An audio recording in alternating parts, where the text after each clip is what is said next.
Thank you. Thank you, Mr. Wong. We're going to go to public comments, but first I see there's about 8 people from the public attending tonight. So I'm going to read this. Members of the public may speak on any item not on the agenda. Members of the public wishing to suggest an item for a future commission agenda may do so during the public comment period.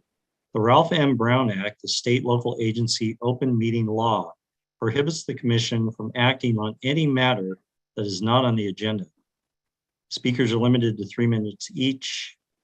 And Ms. Brewer, can we set a 3-minute timer since I see 9 people in the public?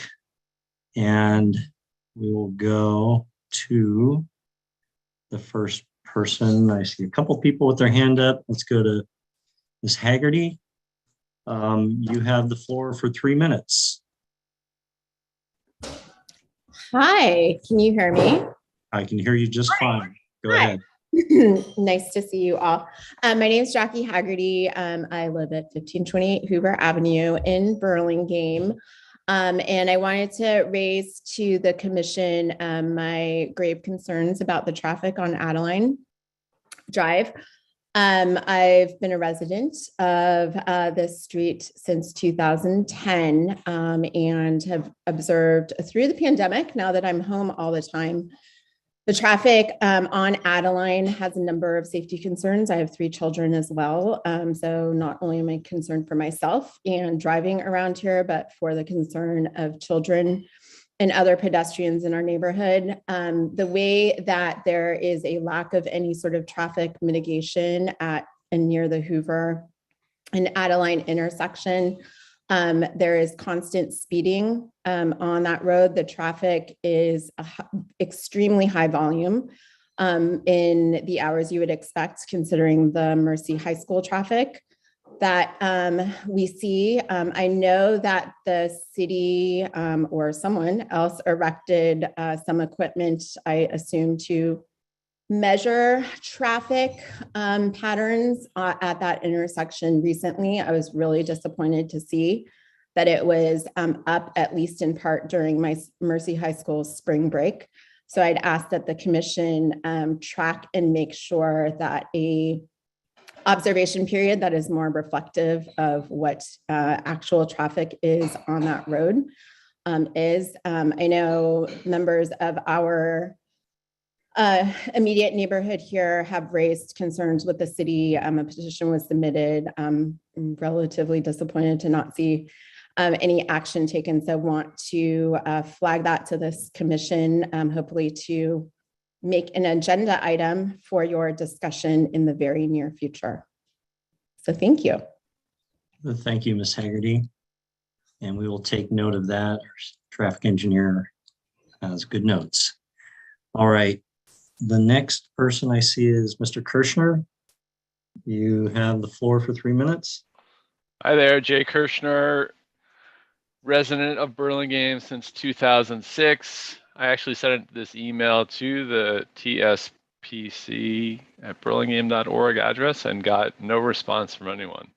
So I'm not sure if anyone monitors that email address or what your policy is in terms of responding to emails, but it sure would be nice to get a response.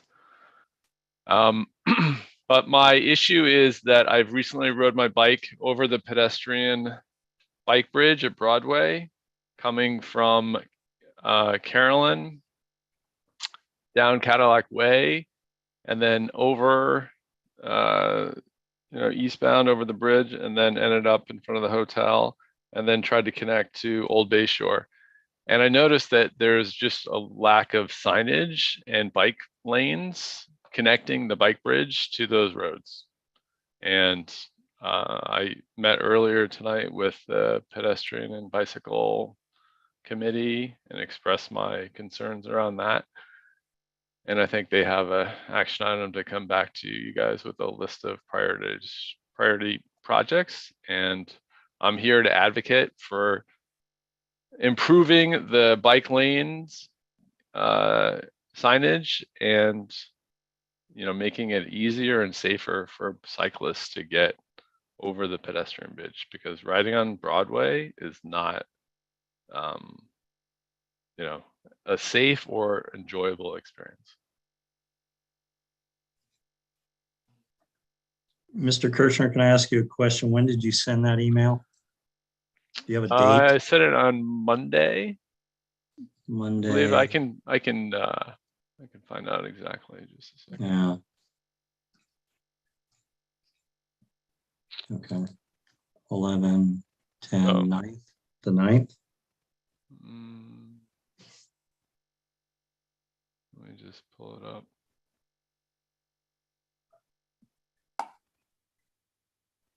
Through the chair. Yes. Yeah, Mr. Wong, go ahead. Apologies to Mr. Kirschner that we didn't see it or we missed that one, but we will take a look at it. So I mean, I took the email from the website. yes. So I assume that's the right email address. You know, the Yeah, I Burlingame.org. didn't see it either. That's why I wanted to find out when you sent it. Yeah. It was Monday the 9th. Yeah, I'm trying to find it.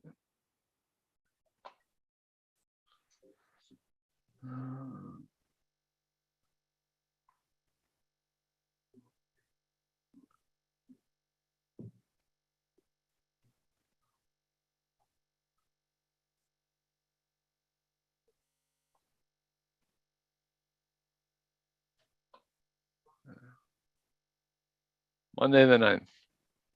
All right. Yeah. Um, I believe, yeah. did any of the commissioners get it? If you did, speak up. Yeah, so something happened there in the cyberspace where none of us got it, Mr. Kirschner. I apologize for that. Mr. Wong, would you recommend that he send it to you? I don't know what the glitch was getting it to us, but shall he send it to you and you can forward it to us? Through the chair, Ms. Brewer just let me know she found it and she forwarded both yourself and All right. myself a copy of that. So All right. Okay. Very good. Okay. All right. Thank you, Mr. Kirschner. And next I see Mr. Valesco, you have the floor for 3 minutes. Go ahead. Go ahead. Hi, good evening, commissioners. I just wanted to encourage you to, again, please take action around the area around BIS, the immediate term safety improvements. You might have heard there was another incident that happened at the school. And unfortunately, it's not unprecedented. So, you know, things keep happening. I'm hoping that there was an audit that was done. There was some red zones that were painted, but it's been radio silent since then. And I think there should be some action taken to mitigate the safety issues there. Our principal issued a plea for parents in her newsletter to drive the speed limit of 15 miles per hour in front of the school. It's a good message and it's appreciated. I hope the city will actually try to normalize not just driving at the speed limit of 15, but driving below it. You know, people should be encouraged to drive lower than 15, 13, 12, even 10 should be okay. And people should get used to it. Unfortunately, the problem extends not just in front of BIS, but also specifically to the streets that lead up to BIS, like Davis is a tremendously dangerous road for kids that are biking up or walking up. That's Davis between Albemarle and Casada.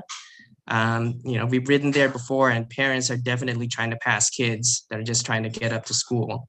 So again, the speed limit there is 25, but even if you drive 25 and you're trying to pass like an 11 or 12-year-old at 25 miles per hour, it could get really dicey and dangerous. So I'm hoping that something is done in the short term. There's only about a month left in the school year, and it happens to be bike to school month day. So I'm hoping that that's addressed. Secondly, like California Drive, also between Village Park and the BART station continues to be dangerous. Also, kids are riding there to Caltrain to go to DTEC, for example.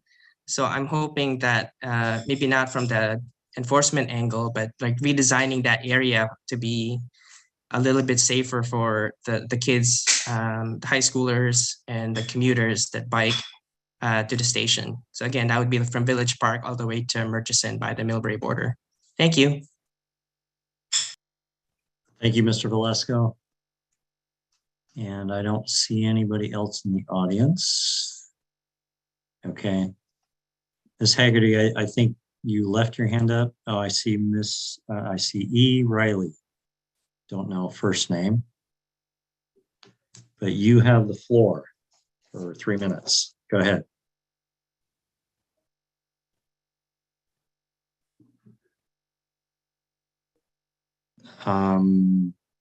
Were you going to speak? I don't hear you. I see you're not muted.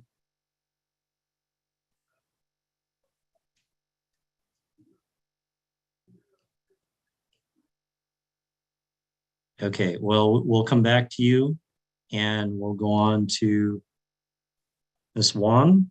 Did you want to address the commission?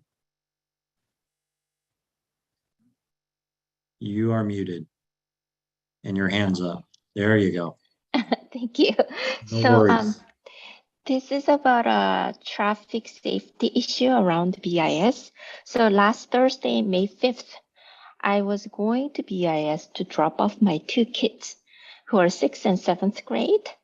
And I witnessed this traffic accident right at the Quezada and Clarice Lane. So there was this small SUV driving towards, making a right turn towards the Clarice Lane, but I guess she didn't stop. So she hit a family of 3, one in a stroller and one mother, it looked like a mother or caregiver who was pushing the stroller, and there was one child walking next to the stroller, and that kid seemed like younger aged, so maybe going towards the Franklin, but this SUV didn't stop fully, so they hit the stroller. So the stroller and the other 2 members of the family crossed the road, and they stopped at that cross section. And another commuter stopped because she also saw the incident. I couldn't stop because I had the trails of other cars behind me, so I had to get out of the parking lots. But that other mom called the police, I believe, because she was on the phone. However, I've noticed a lot of parents just drive and do not make stop at that junction. I know there is no stop sign at Quezada and Clarice Lane. However, because there are so many on-foot traffic on that section, I believe that people should stop even if there is no stop sign. But if we have to, I think we could consider, maybe commissions could consider putting a stop sign there.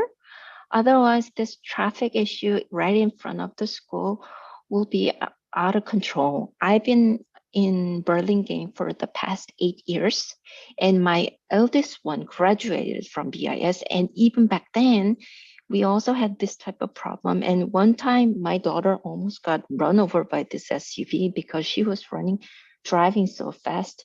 And that time, I was so upset, I had to call the police. Same as the road, Davis, and that road, people drive at probably not even 25, probably at 35 or 40, and parents do not have a mercy for stopping for the pedestrian who's crossing the road. So I think we really need to do something about this. Otherwise, it's a bigger accident waiting to happen. Luckily, that family of 3, nobody was bleeding. Nobody was really, from the look outside, nobody was hurt big time. But it was an accident, right? And then it's on human versus car, so it's super dangerous. I wish we could do something about that section. That's it. Thank you. Okay, thank you, Ms. Wong. Give me that intersection again, Quezada, and what was the cross street? Clarice Lane. Oh, Clarice, okay. Yeah. Got it. All right, thank you. Thank you. And, okay, E. Riley, did you want to address the commission? Something going on with your audio. You're not muted. All right, well, while you try and figure that out, I'm going to go on to Mr. Breen. You have the floor for 3 minutes. Go ahead. This is Ms. Haggerty. Oh, sorry, you unmuted me as well. Hello, who do I have? Hi, this is James Breen. Can you hear me okay? Yeah, we hear you fine, Mr. Breen. Go ahead. Great, thank you. Yes, I received a notice in the mail the other day about a public meeting notice regarding TSPC and the bicycle boulevards that are going to be created where I live, which is Cappuccino Avenue between Mills and Grove. And Mr. Breen, can I interrupt? If Yes. this is about the bike boulevards, that's coming up, and you're free to speak about it then. These are for things that are not on the agenda. Great. Okay, thank you very much. Thank you. Sorry to interrupt. Thank you very much. Worries. No I'll problem. just You'll have an opportunity to speak to that when we get to item 6C is the bike boulevards. Okay. Coming up soon. Terrific. Thank you. All right, no problem. Is there anybody else that wanted to speak about something that's not on the agenda at this time? And I see no hands.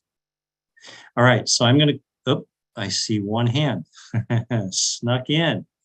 AJ, go ahead. And I don't have your last name. Let's see, unmute yourself. There you go. No problem. Last name is AJ Amlani. My last name is Amlani. And Okay.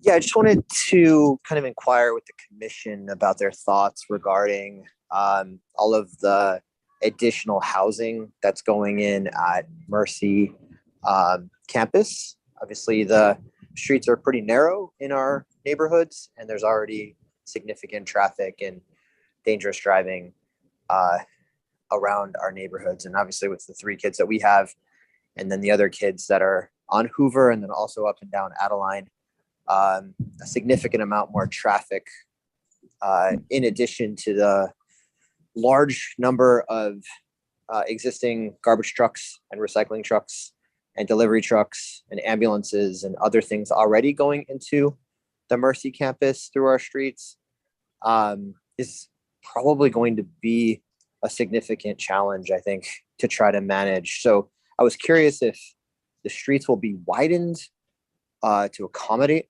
for all of the additional traffic and the vehicles and the dangerous driving, or will there be lights installed or some other form of entryway into the Mercy campus to accommodate it, or will all of that additional traffic have to try to squeeze its way through the already narrow roads on the way to the campus?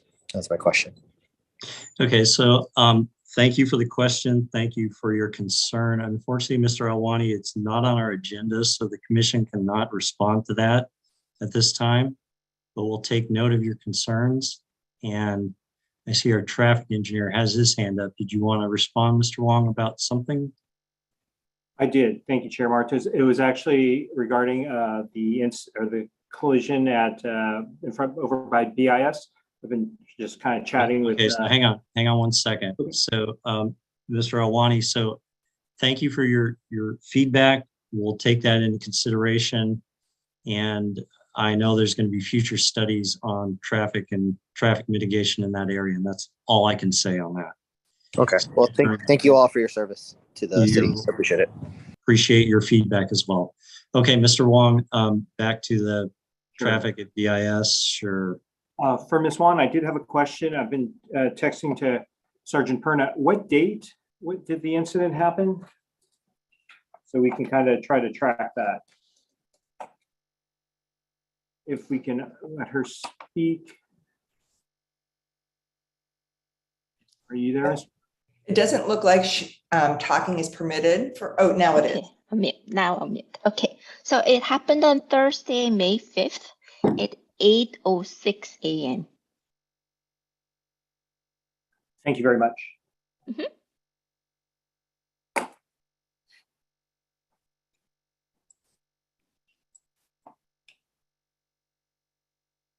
All right. And is there anything else for public comment at this time of things that are not on the agenda?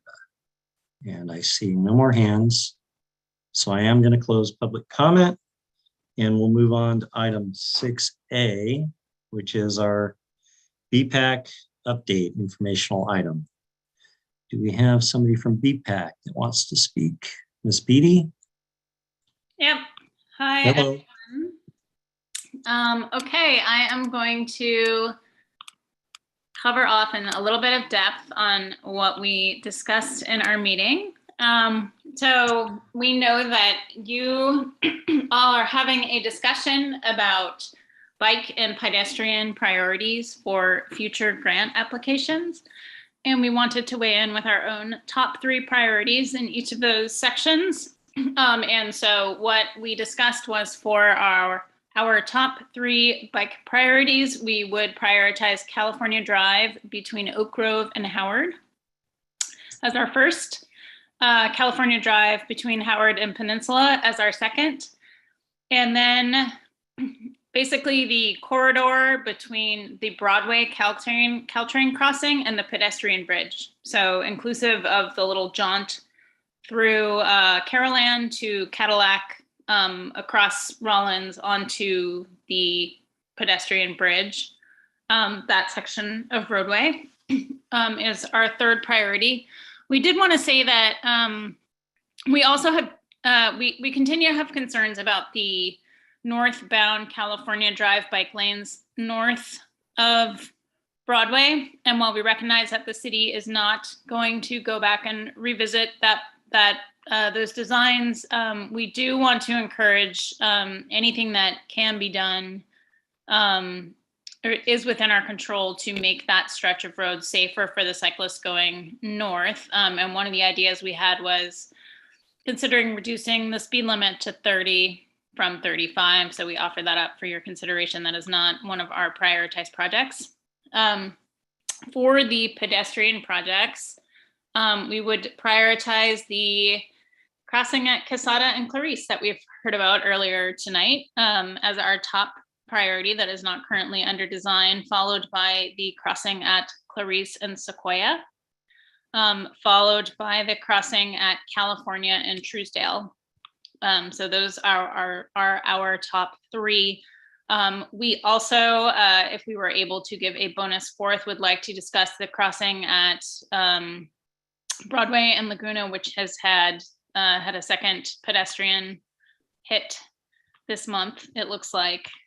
So we throw that in there for bonus, should we get one. And then we started getting underway looking at the designs for Carmelita, and we'll hold our comments for that discussion. All right. Thank you. Good. And anybody else from BPAC at this time, or if not, we can move on to our next agenda item. Okay. So I'll close item 6A, BPAC. Thank you with that heads up, Ms. Beatty, and we'll get back to that in item 6D. So we're going to move on to item 6B, which is capital improvement project process. And Mr. Wong, do you want to take the share? There we go. I will. Thank you, Chair Martos. Thank you. Evening, Commissioners. This item was brought up, I believe there was a question about the Commission's role in some of these capital improvement or projects that we bring forth to you. I'm sorry, glasses are driving me nuts. But so I just want to clarify kind of the steps laid it out in this little flow chart. And it helps because tonight's next item 6C, I'll show you where we're at on that and you'll get to see what the next steps are. So typically for our capital improvement projects, it's been called out for the council's budget, something, whether it's supplementing a grant, some work identified in a master plan or a specific plan. So council has given staff direction to start working on a particular project, something that you saw a few months ago. That's not necessarily a design project, but will eventually come in here, would be like Old Bay Shore feasibility study. Council directed us to look at something, we got it there. We kind of did some of this process where we selected a design team to come up with some look at, see what was possible, come up with some concepts to show you. But here, council provides us with the direction. Staff puts out an RFP seeking a design team that we would prefer that show us what the project looks like, that has a strong understanding. We go forward where we award the design team. Then we have a project kickoff with the designer. And then again, we review the scope and we kind of go over, they're the ones that have some of the great ideas and we want to see what some of those are. So there's some concepts they show us. Next, they could come forth before we go out to the public, just some what can be done. And that's usually our first outreach. Usually you've been to them, they've been community meetings when we're able to meet in person. Now we're doing it in terms of surveys or online workshops where they get to see. And then for some of the projects that we've done, the Bike Ped Master Plan has already done a lot of this for us. So that kind of acts as the first outreach for many of our bike and ped projects that you'll be seeing tonight and you'll be seeing in the future. After some of that feedback, that's when our designers get to work. They take some of that, incorporate it into a design, and then they come back. And usually that's another community meeting or, as in today's topic, it's come back to the commission to take a look at. So again, we obtain additional feedback based on some alternatives that they've shown. And then the design team further, we weed through that. You know, we look at the budget, what constraints, drainage, feasibility as far as the amount of work we have to do, and the constructability, how some of these will work. Design team then modifies those, takes that into consideration, and then for tonight's meeting, this is going to be the second time we've seen the bike boulevards, and they'll be providing some revised options based on the feedback we had back on, we'll say, back in February when we had this meeting. And then typically we'll take it to council just to give them an update of what's happening. And then that's when it comes back to us. We put out a plan, we call PS&Es, plan specs. Sorry, I'm just drawing a blank, but those are the final documents, final plans. They go out for bidding. We send them out for contractors to take a look at, and then we have a bid opening while they're advertised. That's his next phase, which is what we're starting the implementation phase. Sorry, I dropped some of these, but we do a bid opening. We see what the proposed costs from those contractors are. And then we go through, do our due diligence for each contractor to make sure they meet the criteria that we need. And then council will award the project. Once we get award, we start off, we have a kickoff meeting with the contractor, get the schedule from them, and then they start work. And then once that work is done, we have, the project's not complete, the field work is done. They go through, we have to, if it's grant funded, we close it out. We have to close out the project itself.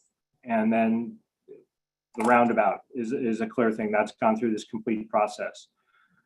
So just wanted to give you an idea. The role here for the Traffic Safety and Parking Commission is, you know, as early as we have community outreach back here, you can be there for those of you who can attend the meetings as members of the public.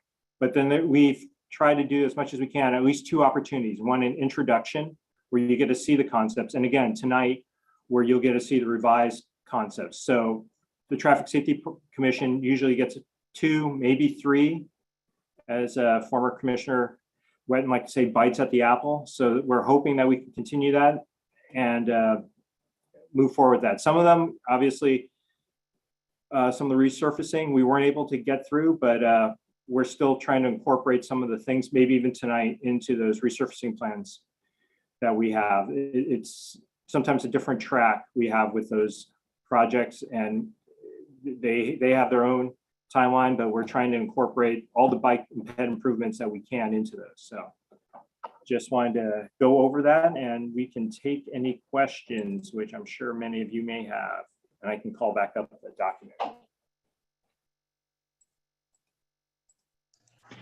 Any questions, commissioners? Want to get that out there so that you all, that's not an electronic hand, but Commissioner Lee, I see a real hand, so go ahead. Thank you, Chair.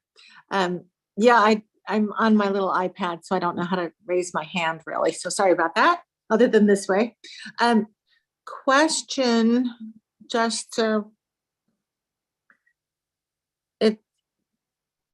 let's just rehash those lights on Broadway just as an example of the ability of Teaspoon to give feedback.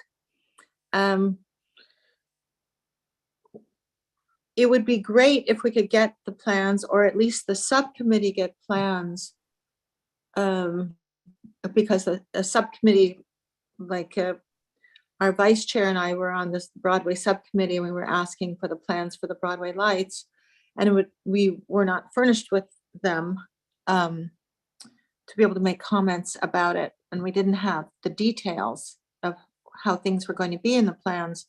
So it'd be nice if we could get the conceptual plans and make comments on them earlier in the process, so that Teaspoon and the commissioners on those subcommittees would have a little bit more role in the design of items within their jurisdiction.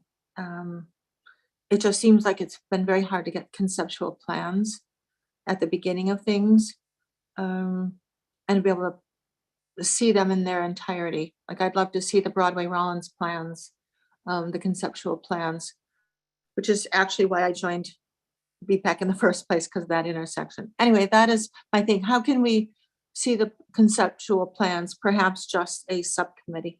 How could we initiate that more? Through the chair? Yeah, go ahead, Mr. Long. Sure.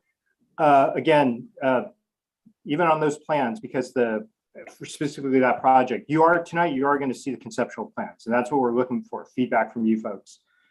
And you've provided some before on the last months, looking at trying to get advanced stop bars, making sure the high visibility crosswalks, the alignment of those we'll call the rungs of the ladder on those high visibility crosswalks. For the project you're specifically talking about, even if you had seen those concepts, because what was built in the field was actually a field adjustment because of some things that were found. The plans would have most likely shown those, or they did show those offset where they should be. So in order to put them in, there was a staff had to use engineering judgment on the placement of those. And again, it's compliant, ADA compliant. However, there were utility conflicts. So that was something no one knew until there was excavation out there. So, but again, tonight you'll be seeing the concepts, and we're hoping for feedback to move on this on the bicycle boulevards. All right. Other questions? Yes, Vice Chair Israel, go ahead. Actually, so seeing that, sorry, my voice is failing. Schematic is really helpful. I mean, so I think it's important to realize that the city is directed to do something, a specific project, and sort of starts laying the groundwork and does public outreach really before Teaspoon even, it has to sort of develop into a solid enough initial preliminary plan before it really even comes to us. Otherwise, we would be looking at every single detail that the city's doing at every, at the very beginning stages. So you're saying that once it's more fully fleshed out, you bring it to us, and there should be plenty of time for comment between that first red circle and the second red circle, that we would be able to, make any suggestions or raise any concerns, but that we're not necessarily on the first leg of the snake, the first curve of the snake. Sure. So let's just use, again, the next item we'll be talking about tonight. You saw it back in February, which is here. Staff and the design team, we've taken a lot of those, and we'll be able to answer either, why we on the revised concepts, why we did something, and then we'll try to address some of the feedback that we got and why it's not possible to do it at this time. So, and we have to look at, obviously, the type of project is, the budget, some of the other constraints that we have, drainage, do we have right of way? Is there enough for standard lanes, things like that we're looking at? And again, our designers have a lot of experience on that. We've, even as our team, we'll see stuff out in the field or in some other agency, and we'll say, hey, what about this? And we'll bring it up. And then that's where we kind of go through the iterative, like, okay, we can try that. And Mr. Pulliam would be good to go through some of that. And then again, we've taken that back. We've kind of kicked it back through. And now tonight we're going to present the revised part of that, some of the changes we've made based on the feedback, and you'll see that next slide. So yes, that's where we're at. Obviously, when we start back here, when the project gets kicked off, it is kind of a blank slate, but that could be, everything could be thrown on there. So we're trying to, what's realistic within our right of way. We'll start there. And that's where we come up with the schematics, just to at least have something to start the conversation. If we had nothing, that conversation could go on all places. And we're just trying to bring it in a little bit, this hasn't been decided in a back room. It's just like, okay, we've got 50 feet of right of way. We need so many lanes. What can we do? And that's kind of where we start with that. So correct, it depends on the phase and where the project's at. Some are more vetted than others. Obviously, when we bring you Murchison, at some point, Murchison, Truesdale, Davis, those from that grant opportunity we were just selected for, we've got at least a baseline on it, because if you look in the bike ped master plan, there are the preferred options, and that's going to be our starting point. We're just not going to say, Truesdale, what do you want to do with it, right? We're going to say, here's where the community started, and then we'll do the targeted outreach to the residents there, the businesses there, and then go over the project and then see where it lands, right? We have the starting point. So hopefully that answered your question. Thanks. Yeah, it does.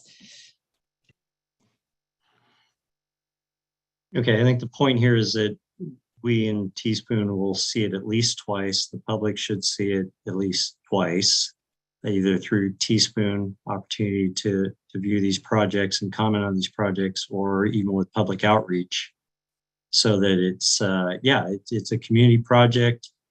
Engineering does the design work, comes up with the concepts, worked with consultants, come up with a detailed design during the initial design.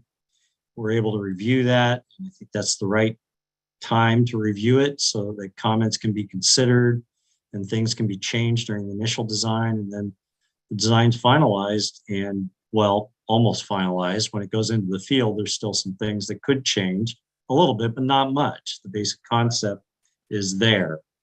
And so that the city wanted the public and the commission to know that we'll have a couple of opportunities to review all these projects in the future, and that's the way they operate. This wasn't really disclosed in picture form like this when I joined the commission, and so I asked Mr. Wong to just put it in a little diagram so that we're all clear, that we're going to have an opportunity to comment on this as well as the public, these projects as they come up, as well as the public. So, all right. Anything else? I want to move on to our bike boulevards, because I know we have people from the public waiting to speak on that, as well as the grant opportunity.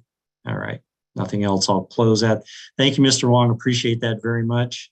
And I'll move on to item 6C, bike boulevards. Mr. Wong, you want to?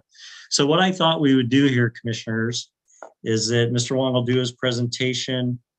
We'll take a couple of moments to ask questions first, just questions, no comments, just questions. And then I want to hear from the public after we've asked our questions, and let them weigh in on the boulevards and their thoughts. And then we'll come back to the commissioners and do a final comment and, provide our thoughts on the bike boulevards. So hopefully that way it'll be efficient use of our time. So with that said, Mr. Wong, I'll let you go ahead and do the presentation, and then we'll go to commissioners' questions.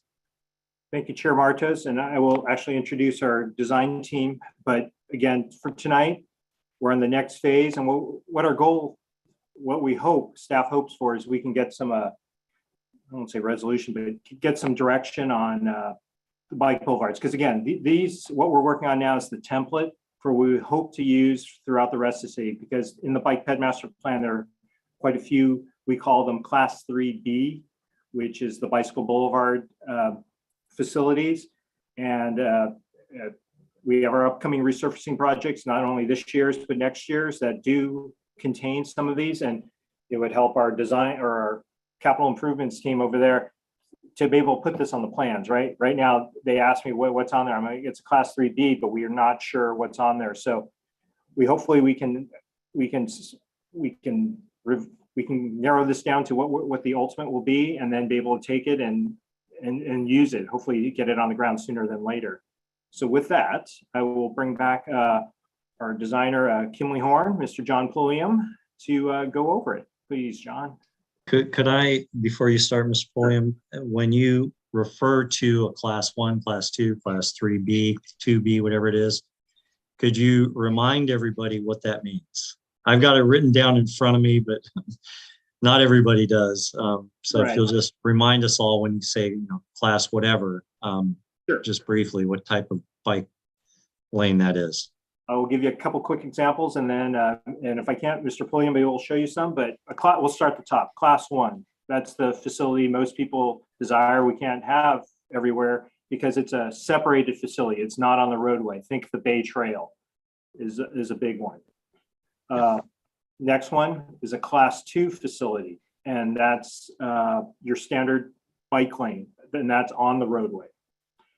The class 3 is it's a shared facility with no bike lane. So think of the sharrows that you see around town, where signage and then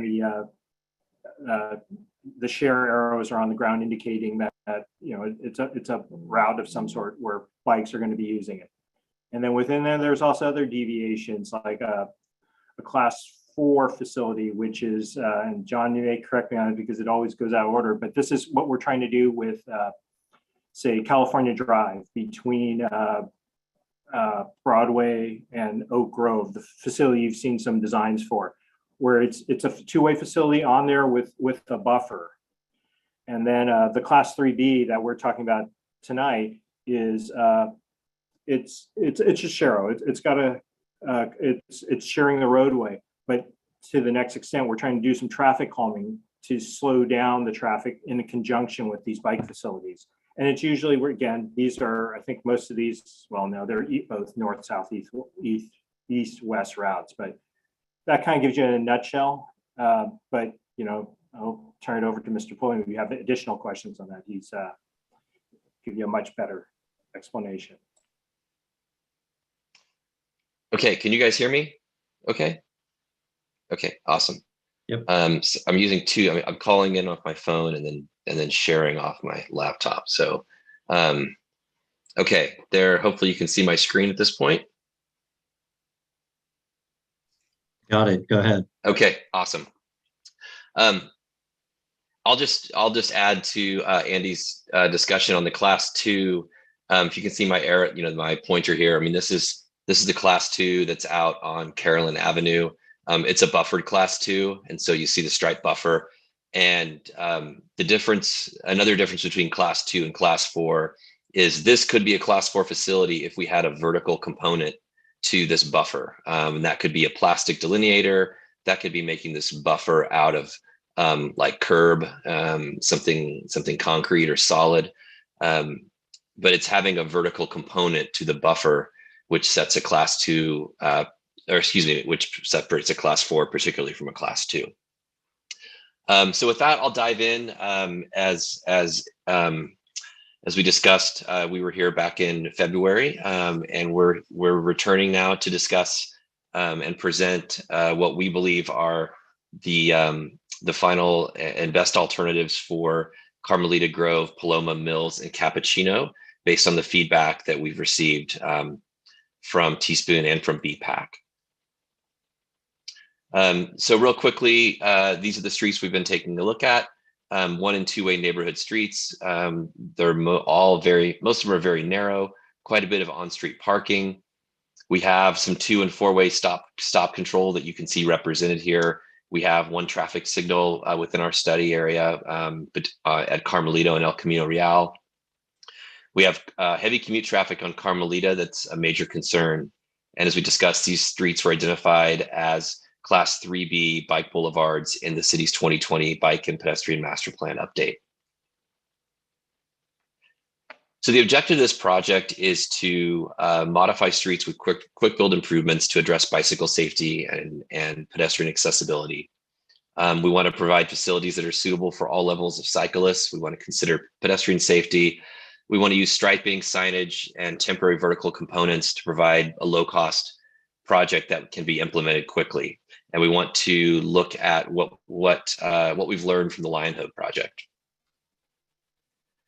So we were here presenting the project and having a great conversation with the Traffic Safety and Parking Commission on February 10th. One of those comments we received, a number of the comments we received, increased parking restrictions that we were looking at on Carmelita weren't going to be popular. And so we received that comment of don't remove parking. There was mixed support for speed cushions, and the recommendation was, make sure we're implementing those correctly and spacing those out appropriately if we do use them. We had a concept for painted and plastic bulb outs, and there wasn't much support for that at the intersections. There was a recommendation to really go back and look at the mini traffic circles from the Lionhood project. And there was also interest in additional stop control and the use of raised crosswalks, particularly on Carmelita. And I'll address that last one here. I think what you'll see with the first 4 bullets is that we've taken those comments and gone back and incorporated those into these designs. When it comes to additional stop control, that's really was outside the scope of what this project was looking at. That requires analysis at these intersections and warrants to justify a change in the control at those intersections. So that's certainly, I know, something that the city is looking at some intersections, but it's outside the scope of what this project is considering. And raised crosswalks, while they definitely are great tools, they also are beyond the scope of a quick build project. They require typically they require removing some of the roadway and reconstructing it. They have impact on drainage. They've got challenges with making them work for ADA. And so, while I think they're a great tool and something which could be beneficial, there's something which really doesn't fit the characteristics of a quick build project. So with that, we want to dive into the recommended alternatives. And for each of these street segments, we have a recommended alternative with the exception of the very first segment, which is Grove. And we have 2 alternatives from Grove. And that was really, based on the feedback we received. I wanted to come back with 2 alternatives on Grove just to get a final read on which way we'd prefer to go. So Grove, 42 feet wide. And we have 2 alternatives. The first is to incorporate, to use speed cushions and the Sharrow markings on the street, and also to stripe the parking lane along the street. The nice benefit of this alternative is we don't have any parking loss. It does, require cyclists to ride out in the vehicular lanes, and these are fairly wide vehicular lanes. They're 13 feet wide, so we definitely would want to be utilizing speed cushions here to control speeds in this alternative. And the second alternative, which is, it's beyond, it's taking what was recommended as a class 3B and changing it to a class 2, because we really have room here to squeeze these in if we'd like to. And that is to have dedicated 5-foot bike lanes, 7-foot parking lanes, and 2 9-foot vehicular lanes. We heard from the committee that there wasn't a whole lot of support for this protected intersection treatment. I did keep it in here as an optional improvement. We can just keep those bike lanes here between the parking and the street and carry them, and the vehicular lane, and carry those through the intersection. This alternative utilizes a buffer, a stripe buffer with vertical delineators.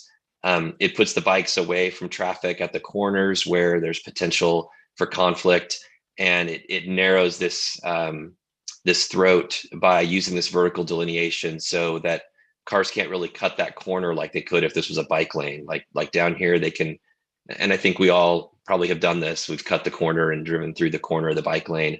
So this just really, tightens that up. And my recommendation for using this is that it would slow traffic that is entering and exiting the intersection. So those are our two alternatives at Grove. And we kind of talked about what those benefits are. With the class 3 bike lane, we can use the speed cushions and slow traffic. Where we have wide vehicular lanes that the bikes can share. We can maintain the existing parking with no parking loss, but we don't have dedicated bike lanes. And with the class 2 option, we get those dedicated bike lanes, a more comfortable experience for less experienced riders. We maintain existing parking unless we go with this protected intersection concept, which did require us to remove some of the parking spots here at the corners. And it does narrow the vehicular lanes down, which is kind of nice to have those 9-foot lanes, which in turn slows traffic. Moving on to Mills Avenue, 30 feet wide, parallel to Grove. For this is going to be what you're going to see standard on 3 of the streets we talk about. We're using really 3 tools to build this bike boulevard. We're striping the parking lane.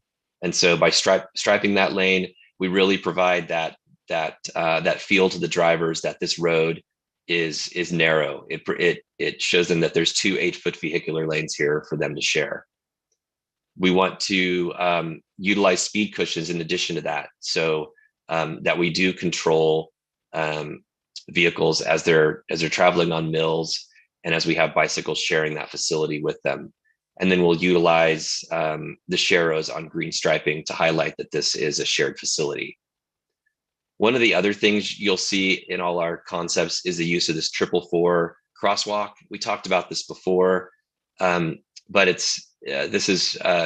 we're seeing a lot of agencies move towards this. It has reflectors here on the edges.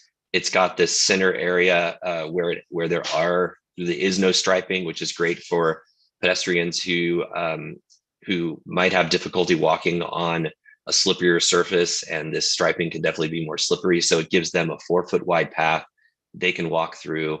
And then just this concept of 4 feet of striping, 4 foot of clear, 4 feet of striping, it's more visible to drivers. So we're recommending the use of this type of crosswalk throughout the project.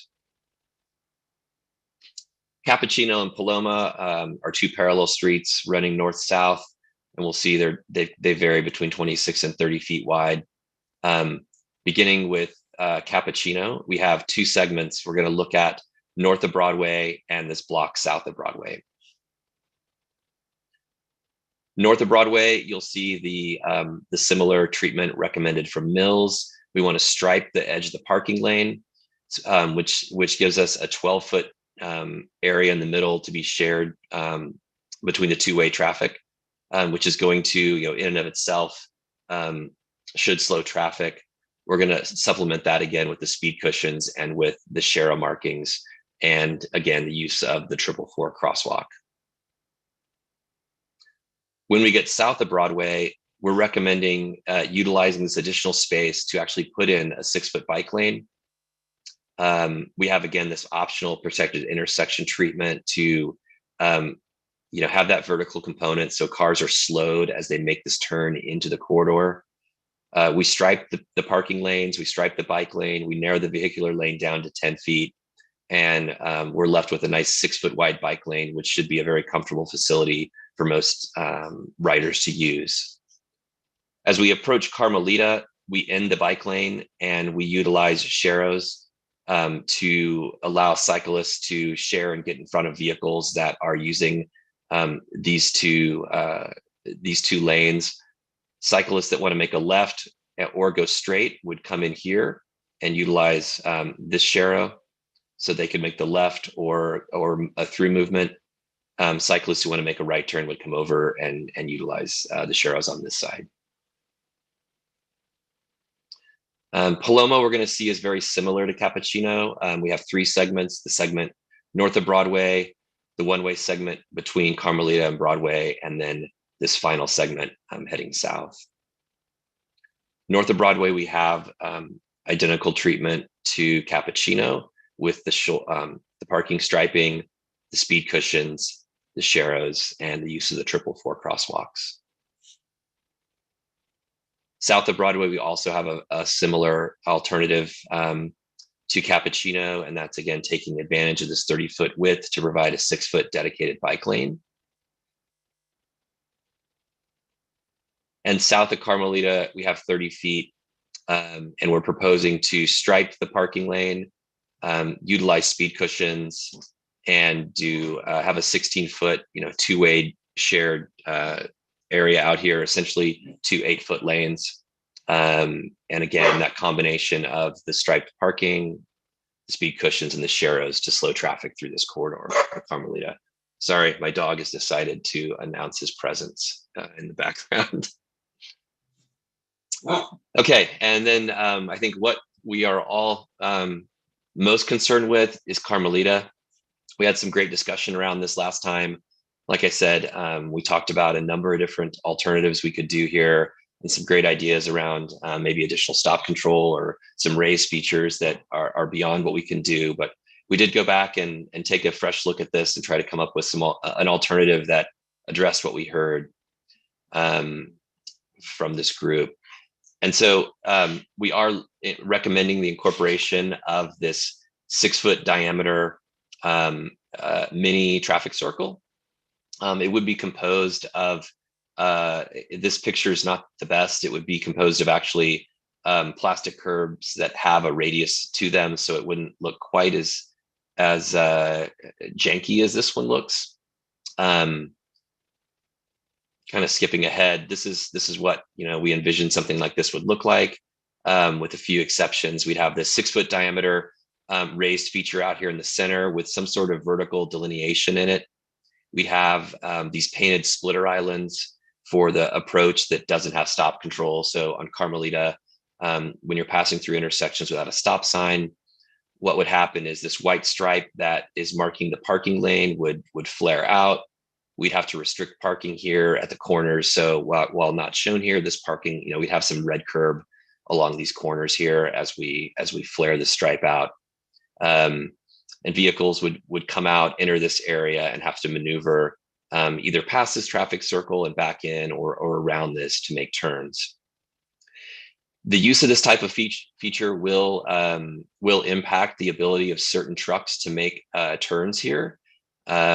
But we feel that as we move through the design process of creating the final plans, we've talked with the city and feel confident we can look at how trucks circulate and incorporate these mini traffic circles, if not at all, at practically all of the non-stop controlled intersections along Carmelita. So looking back at this concept, this is west of El Camino Real, up the hill, proposing the use again of this treatment at the intersection, striping the parking lane to give us that narrow feel here in the roadway. 2 8-foot vehicular lanes for vehicles to share, incorporating those speed cushions, which are going to slow vehicles. They just help us to control the speed of the vehicles, and we think that coupled with this this mini traffic circle is going to add quite a bit of benefit to slowing vehicles and allowing us to have bikes share this facility with them along the west side of Carmelita. When we go east of El Camino Real, we have the parking restrictions that we spent some time talking about back in February. We're not proposing any changes to those parking restrictions. What we are proposing is essentially an identical treatment to what is on the west side west of El Camino Real, with the exception of not striping out the parking lane.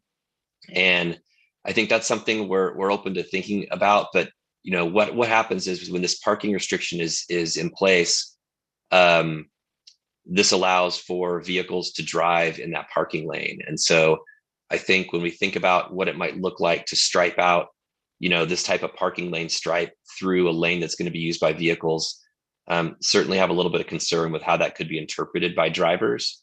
So through this section, you'll see we're proposing an identical treatment, like I said, but just without the use of that striped parking lane.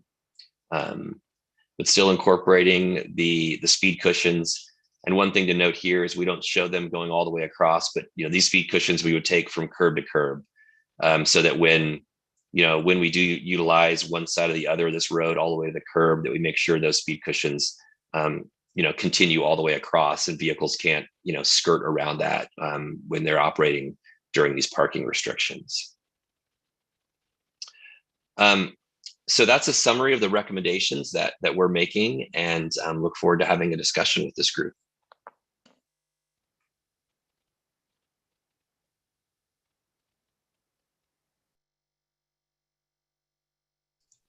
Would you like me to stop sharing this for now, or leave this up for discussion? Leave it up. Well, so at this point, I want to go to the commissioners for questions. Mr. Pulliam, thank you very much for the presentation and for considering all the comments that were made back in February on this project. Commissioners, does anybody have any questions at this time before we go to the public for comments? Yes, let's see.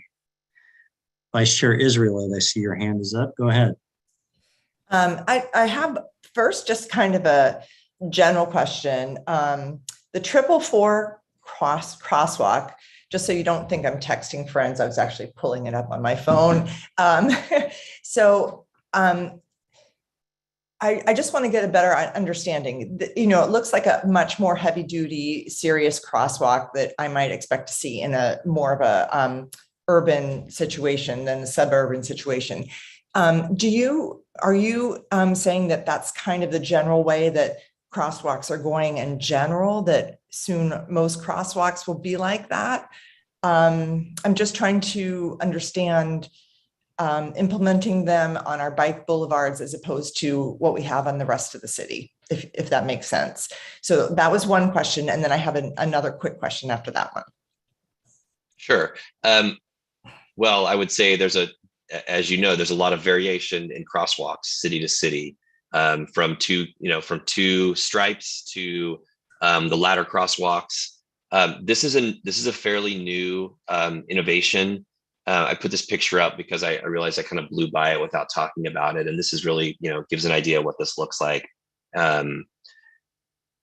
We're recommending and seeing a number of agencies utilize this because of two reasons. It's more visible to drivers. Like I said, it has these reflectors where you approach on, leading up to it. And then this pattern is more visible as well. And then the second piece is it's more accessible to folks, like we talked about. And so, as I looked at how do we improve pedestrian safety, I thought this was a great tool, and one of my partners who's down in San Jose and utilizes this a lot in the South Bay as well. We felt this was a tool that we wanted to recommend use here for. I certainly understand that it's a lot of striping and it can be perceived as kind of noisy, and that's something that I think we'd have to consider, right, as we think about it going out in these neighborhood streets. Yeah, I guess, safety is always paramount, but then again, if there are really more busy, more dangerous intersections in the city, wouldn't we want something like this there as opposed to something that might not require it? And I'm not saying that I can tell, which kind of intersection these particular ones are. So, but I just wanted to get a general idea about this new kind of crosswalk. And then my other question is, if you go back to the Carmelita pattern that you had between El Camino and California, and you talked about the striping to slow cars down. That's east. Yeah, you talked about striping and that it might be misinterpreted by cars. I'm assuming that, I'm not sure what you meant. Did you mean that when cars aren't parked there, that they might think that's another lane that they can drive in? So what I'm concerned about is, so in this direction here, right, this parking lane turns into a vehicular lane between 7 and 9 a.m., right? And what my concern is I utilize this one to think about it. If we think about this stripe and suddenly cars are driving across the stripe, right, as they move down the street, like this striping for the parking lane, if we incorporated that here, it's it just gave me a little pause to think about how that was going to be interpreted by vehicles. And I guess for me, it was, I don't like the idea of cars potentially being confused when they're driving around where there's bikes. So that's why I wasn't real fond of putting that parking stripe here. But I think that's something that we can be open to discussing. And maybe it's a stripe that we want to put, out here and leave the angled stripings off. So that's certainly something we can continue to discuss. Okay, just to clarify, maybe I just missed a point, but when cars are not, when there is no parking during rush hour, it's still only one lane of travel, right? Not two lanes of travel. It's just that it's less likely that people are going to open car doors or try to pull in and pull out of parking spots. So no one would ever be driving in this instance in the parking lanes ever, right? I think they'd be straddling it, because right now you only have 2 8-foot lanes out there. And so that's the difference is, I think most of us would like to be driving in like a 10 or 11 foot wide lane. And so this gives that extra width. And so cars would be straddling that white line, into the parking area. Okay, I think I got it. Do you guys all understand that? Through the chair. Go ahead, Mr. Wong. And again, that situation occurs when there are no vehicles parked and we have this lane. And if we were to maintain the existing parking restrictions out there, that would occur. So that's just pointing out that scenario. Again, if we, as a commission, some point propose to remove these parking restrictions, this section would look like, and correct me if I'm wrong, Mr. Pulliam, but it looked like what's west of El Camino. Yes. So. Correct. Does that help clarify? Okay. Yeah, thank you. Am I allowed to ask a third question, or since no one else has their hand up? You have the floor. You can ask a third question. Okay. Third question is the little mini roundabouts, which we have in Lion Hogue, and I do think they are pretty effective. You were talking about putting those at every intersection that didn't have 4-way stops, or just some of the intersections that didn't have controlled stops? We would begin by looking at incorporating them at every intersection on Carmelita that did not have a 4-way stop. Do you know how many So there are? How many that ends up being between on each side? 1, 2, 3, 4.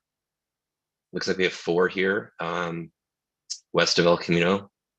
Okay. And then it looks like 2.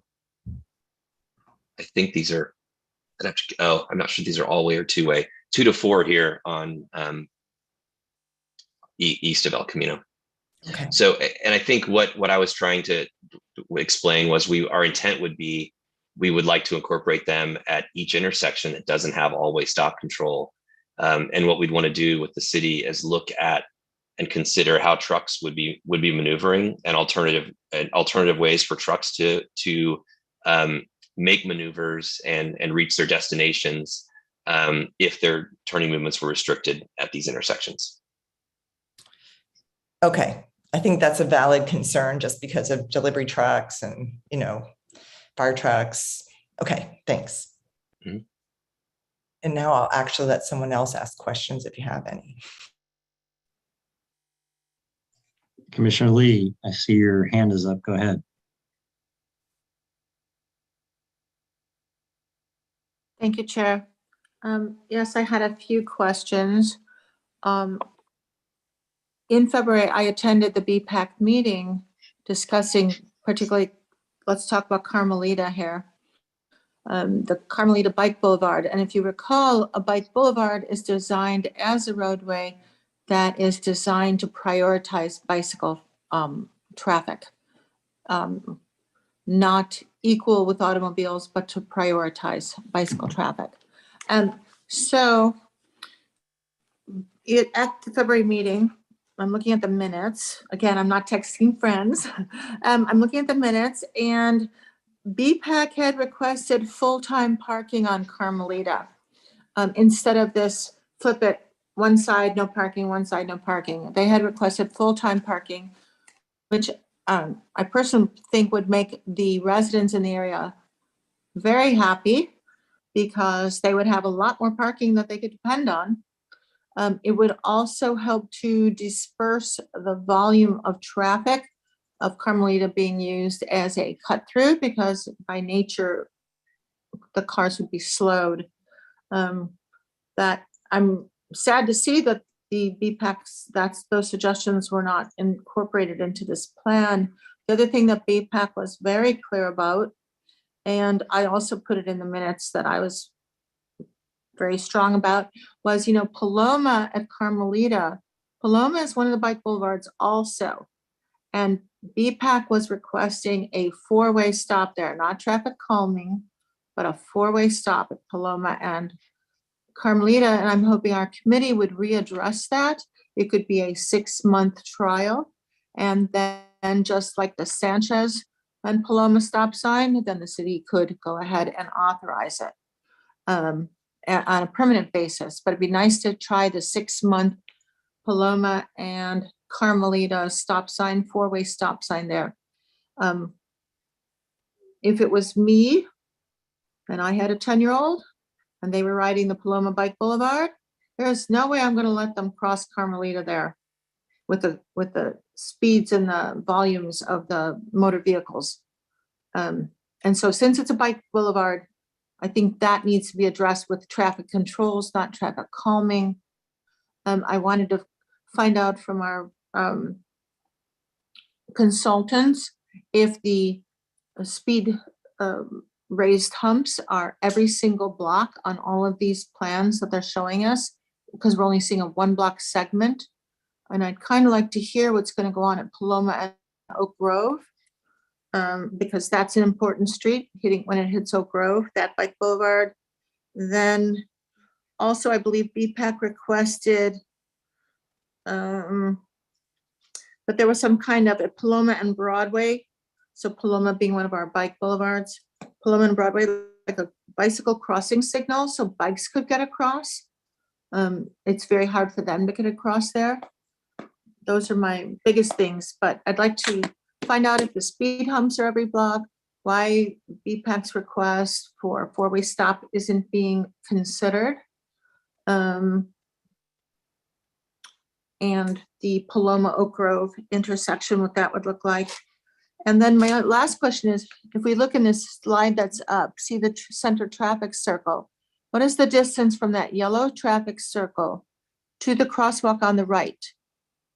If a pedestrian was in the crosswalk on the right and a motor vehicle had to curve around that center circle, it looks like easily the motor vehicle could be invading the space of the crosswalk and hitting the person or the bike over there in their lane. It seems like it's too tight to me without a motor vehicle considering swerving into the crosswalk. And those were my questions, like what's the distance? Thank you, Chair. Yeah, so your last comment I'll take first. This is a concept, put together by a graphic artist. And it's not an engineered drawing. And so when we design something like this, we will look at at cars and truck movements as part of placing those crosswalks. So that absolutely happens at every intersection. Regarding the request for a bike crossing signal, that's outside the scope of a quick build project like this. That's a signal modification. And I think the scope of this is paint and plastic and items which can go in quickly. So again, I don't think it's that either myself or the city didn't hear that recommendation. It's just this is not the project that's likely going to be implementing that type of improvement. And I think that's also the same for the 4-way stop for any sort of changes in control, that this project was not looking at any changes in control like that. And Andy, I can let you maybe weigh in on that. Sure. Thanks, Sean. the stop signs is definitely something we can look at, because obviously we're gonna have to work with the Broadway community to find out what is the truck route, because it's probably not right to think, they're gonna come up Broadway and somehow come back down, if they're heading westbound on Broadway, they make their delivery, how are they gonna get out of the neighborhood, right? Most of them, because there's a signal in Carmelita, will go this way. And so that's something we can look at, as Mr. Pulliam, or as John pointed out earlier, we can look at that at some locations, right? These are gonna be ones that we have that aren't always stop controlled. But if we have an always stop control, a truck leaving Broadway and trying to head back to US 101 could do that. Make a turn here, go to whatever it's designated, if it's Paloma, if it's Cappuccino, and be able to head down to that signal at Carmelita in California. Something we can look at. It's not ruled out. And as some of the bike boulevards, when we did our first batch along Laguna there, that's what we did. But we can look at that. That's not, we'll say, off the table. It's just trying to get that everyone's comfortable with these circles at some of the unsignalized ones, as well as, because the goal here is to slow down traffic. And that's what in my experience, vertical elements do. We have always stop signs at many locations, and a complaint we do get, and Sergeant Perna hears it as well, people are just blowing the stop signs, right? And that goes back to some of our warrants where we're trying to analyze the best places to put stop signs. So it's something we can definitely consider.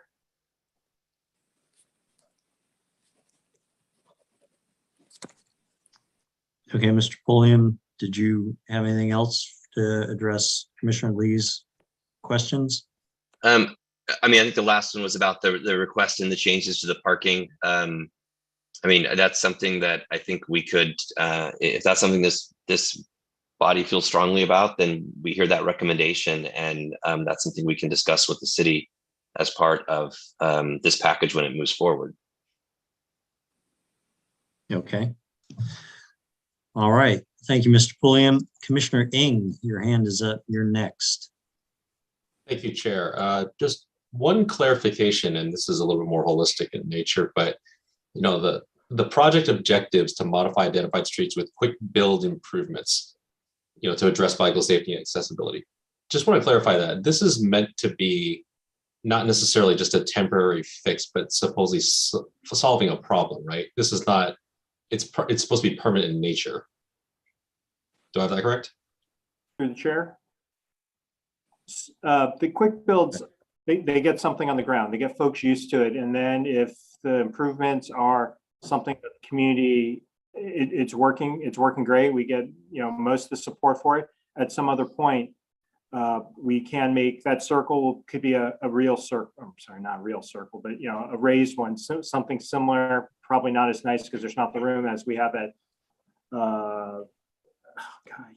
We have it. A nice one. The roundabout, but I can't think of the location of the other one we have just east of Carolyn.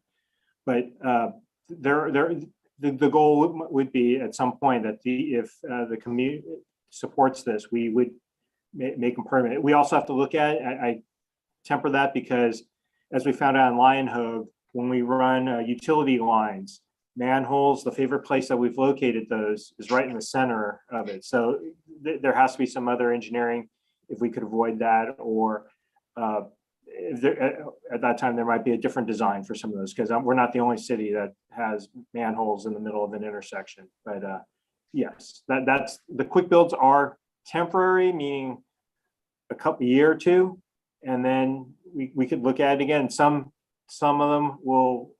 Some quick builds and other agencies may be there for much longer, depending on budgets and what work entails to do this. Like I said, if there's utility conflicts, it might be an issue to make it a hardscape type of thing.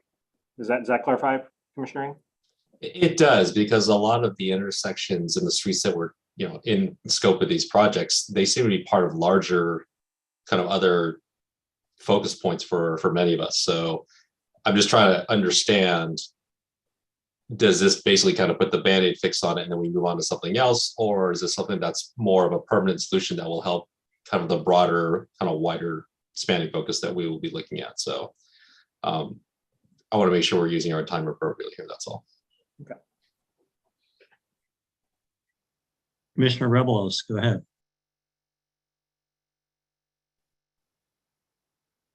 So my questions are around a couple of different stretches of Carmelita, mostly. Actually, I think entirely. So I'll start with Carmelita. Sorry, you got the wrong slide for me. East of El Camino. And the traffic circles at Cappuccino and Paloma, I believe, is the other one. I like the crosswalks. I'm not happy with the traffic circles. I think that so just to give my experience at this area, I walk this area all the time, probably twice a week, maybe as many as 4 times a week. I cross these roads frequently, usually in the afternoon. So that would mean that it's usually the no stopping on the eastbound side. Cars are coming home from California Drive. They're in a hurry. And I watch pedestrians, sometimes with their families, sometimes solo, sometimes they're workers going to work on Broadway or commuting between Broadway and Burlingame Avenue on their bicycles. Everyone that I see finds crossing Carmelita a challenge at Cappuccino and at Paloma. And that in particular is worse, in my opinion, than west of El Camino. They're very different animals. So I really, really believe, and I'm so glad to hear Andy say that the trucks coming off of Broadway may require the consideration of stop signs. I think that these intersections, Cappuccino and Paloma, should be 4-way stops. I understand the concern of people blowing through stop signs, but I think that they're more likely to stop, especially considering that they're 4-way stops, not 2-way stops, because these are through streets. They're blind streets at Cappuccino, and they're blind streets at Paloma, which is also another problem, by the way, because I've not only do I walk around that area, I drive that area. So if I'm coming down southbound on Cappuccino and I'm trying to turn right or left or cross Carmelita, I can't see until I'm well into that crosswalk if I can get through that intersection. I have to go all the way into that crosswalk and block that crosswalk in order to cross that intersection. So I think the stop signs are great because that also means that I'm more likely to stop before the crosswalk rather than go into the crosswalk so that I can see if I can cross that intersection. So I would advocate for stop signs at Cappuccino and Paloma rather than traffic circles. Everything else I'm okay with. I'm assuming that even if the stop signs are there, we will still have the speed humps. So that my comments are based on that assumption. East of El Camino, I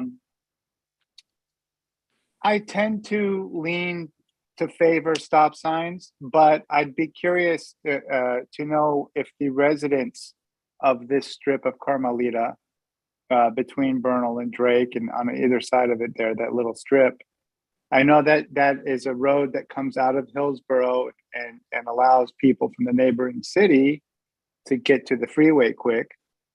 But what do the people that live in this short little strip of Burlingame have to say about it? I wonder if there's been any feedback from them. And I wish they were here to make some public comment.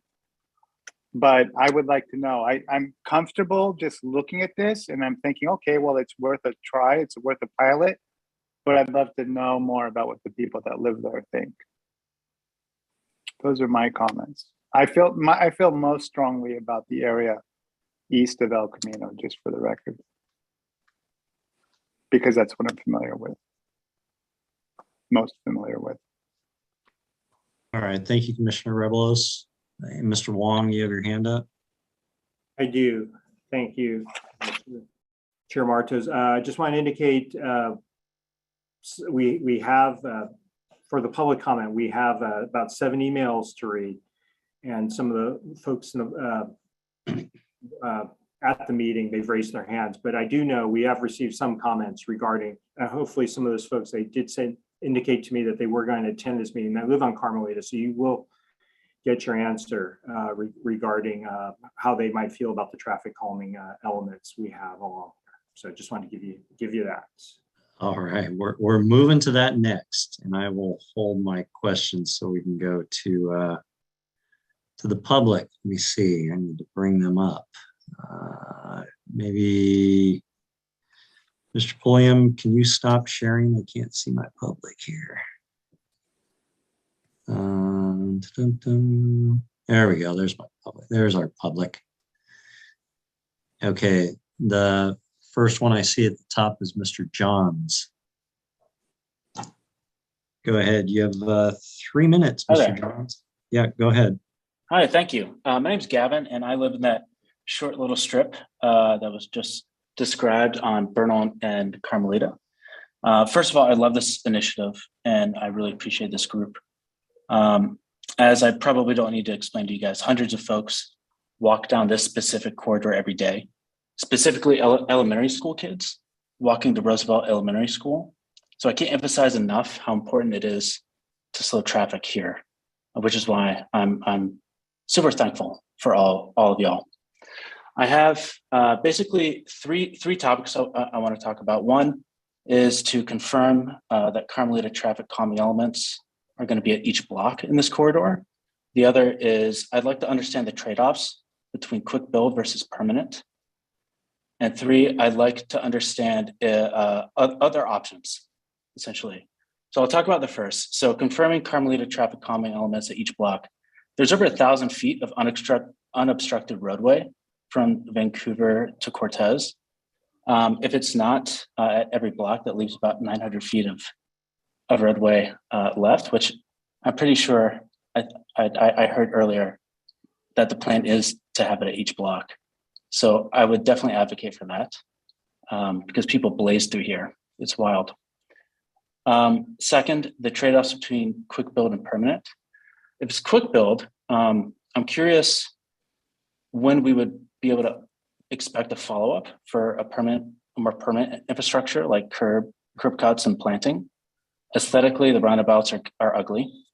And until knowing timelines and trade-offs, it's hard to support quick build without knowing what we're giving up for permanent.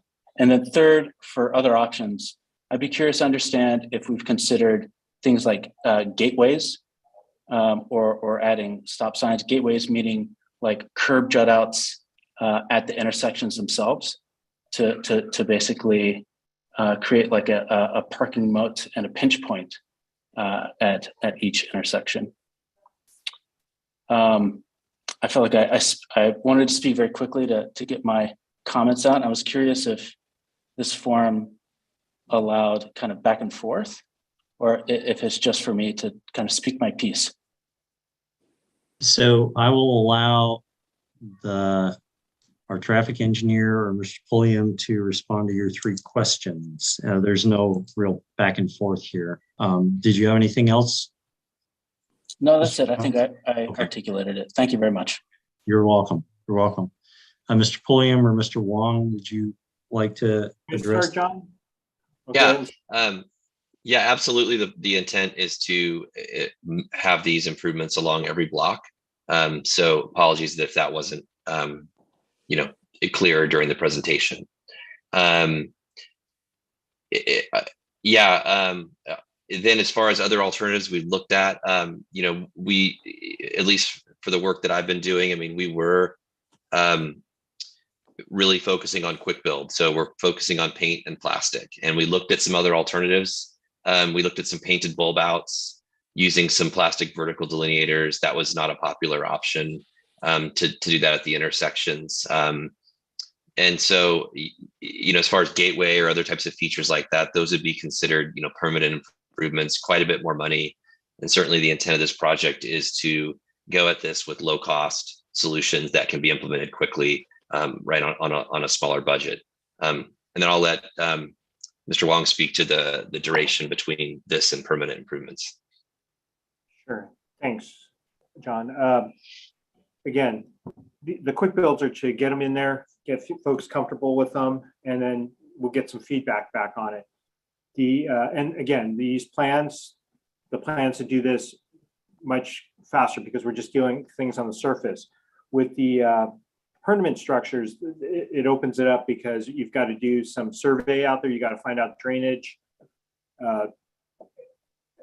and sorry, drawing a blank here. And it is more significant costs, and that is something we will work with if initially the quick builds go in.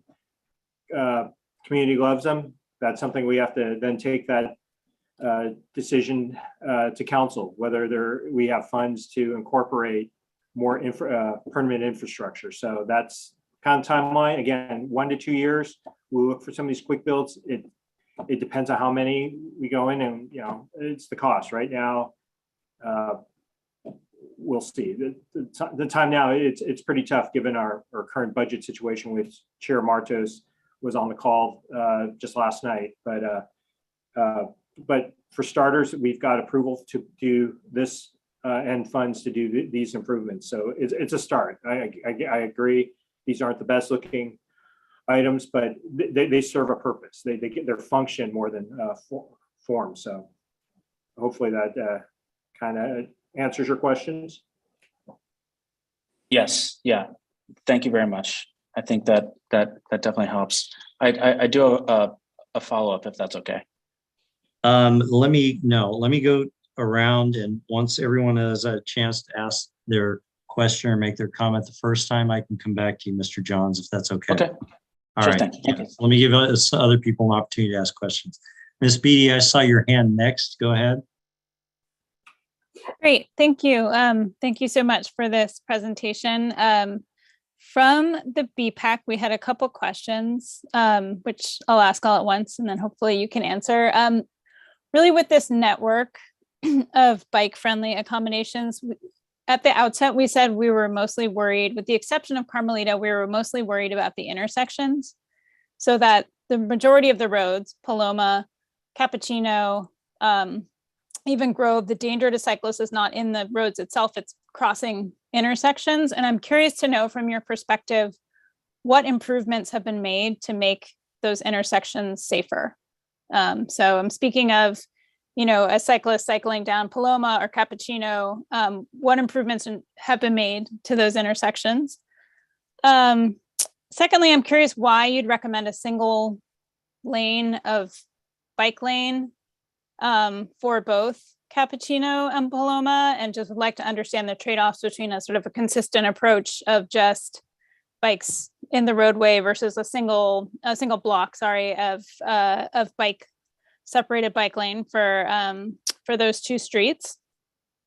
And then, sorry, I'm reading my notes. I'd love to hear, just based on your professional assessment, what do we think the speed reductions will be of cars on Carmelita with all of these improvements? And I just wonder that in the context of, we had thought we would really prefer a stop sign, and I'm curious to know what the outcome you think will be of speed reductions. I do have concerns about the intersection control at Paloma and Carmelita, especially if for the cyclists coming through the bike lane on Paloma, whether that traffic circle will allow cars to see and focus on cross traffic of bicycles adequately, or whether a stop sign would be better there. I wanted to weigh in on the Grove options. I think we would strongly prefer option A. I will repeat, I don't think those bike slots are a good idea on Grove, particularly where you'd be taking parking away from residents who abut California Drive, and they will not like that, nor are those lanes particularly needed on Grove. So we would strongly prefer option A there. And then just again, we really do think we need a stop sign at Paloma and Carmelita. Thank you.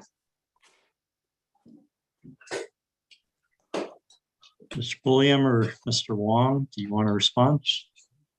Yeah, I can start. Okay, so I think with the question of intersections, I think the first thing that we think is gonna improve safety at these intersections is going to be just the reduction in speeds that we're going to see by having these speed cushions placed along pretty much most of this network. We can expect part of this is going to be an analysis we'll do that looks at the proper spacing of these speed cushions and working with the city to determine what we're looking at for speed reduction. But getting cars down to 20 miles an hour with speed cushions is pretty typical. I think we will consider potentially the use of these if we continue to hear that there's strong support for these mini circles on Carmelita, and there's opportunity to utilize them at some intersections that are two-way stop control along some of these other streets. That's certainly something that I'm intending to take a look at to see if that's feasible. Some of these other streets are even more narrow, and so I think we have to just take all that into consideration. That's why we started with recommending it on Carmelita, as well as just that being the priority. So I think that's a reasonable thing for us to take a look at as we move this project through the actual design process and once we get out of this conceptual phase. As to the single bike lane on the one block, I mean, my professional opinion is because we can get a single bike lane there and separate a bike. I am always for providing a separate facility if, to me, there's enough room for it. And it is, it's fairly tight. I think we're looking at, we said a 10-foot lane and a 6-foot bike lane and 7-foot parking. So, we are looking to force cars to get over in a 7-foot parking lane. That's not, that's tight, but it's not unheard of. It's not unusual. 7 to 8 feet is our typical parking lane. And so to me, you're right. We're trading off consistency for a block, but if that block is safer and that's a feature that riders are more comfortable riding in, which I believe they will be, then to me, I'd rather have that trade-off. But it's certainly something we want to hear feedback on. I think I got through. I think those are the questions. And then thanks for your comment on option A. So I assume that's Deepak's preference, and I've made note of that for Grove. All right, thank you, Mr. Pulliam. Oh, let's see, Mr. Velasco, you have your hand up. You're next. Hi there. I actually live on Cappuccino. So I have a stake in this, not just because I walk or bike, but also because I drive. And that bike lane that was just discussed, that's a step backwards. I feel like that's going to be unsafe for bicycle riders like me and drivers like my wife to try to pass each other in such a narrow space.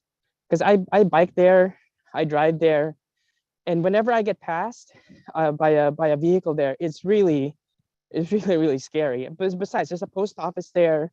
There are trucks coming out from Broadway trying to turn around to go back to the freeway. So a bike lane there is a really terrible idea. So I hope you will seriously reconsider that. I'll put my 11-year-old and my 17-year-old in that vein who are against putting in a bike lane there. With regard to the stop sign at Paloma and Carmelita or everywhere else, it seems kind of hard to fathom that stop signs are an afterthought. Like, it seems what I heard the description was that stop signs aren't part of this particular effort, but it is something that could be considered afterwards, when in fact it should be and if you're value engineering something, you try to do the easiest thing first, the one that harms people the least and provides the most benefit. at the least amount of cost. And that actually is a stop sign. And I think the city's already done this. There's no need to reinvent the wheel. They did this on Sanchez, where Sanchez is the same as Carmelita. There's no stop sign between California and El Camino. The city went in there and said, well, we're going to do traffic calming, we're going to do speed humps here, circles, speed radar. The neighborhood hated it. And the neighborhood came back and said, listen, we just want a stop sign. And thankfully, the commission approved a stop sign. And I guarantee you, you've never heard from those people again, because that's the issue. The issue was resolved. Stop signs made the intersection safer. And although stop signs aren't meant to reduce speeds, it actually did result in the speed reduction, which has helped that neighborhood. And it's a whole lot easier to be able to cross that street, both on foot and as a driver. So I hope that that's like a consideration that is made. Don't eliminate the stop sign from consideration. That's definitely part of the plan of your quick build, proof of concept ideas. And I don't have enough time to be able to say which ones are problematic and which ones are not. But I can tell you as a resident here, part of what you're showing in your slides are really scary. And as a driver, I don't support doing the bike slots that you're actually going to be putting on the driveways to people's. Like, it doesn't seem very grounded what has been shown. And at this stage of the plan, to say that things are still being measured or engineered, so they're just layouts at this point, they're just concepts.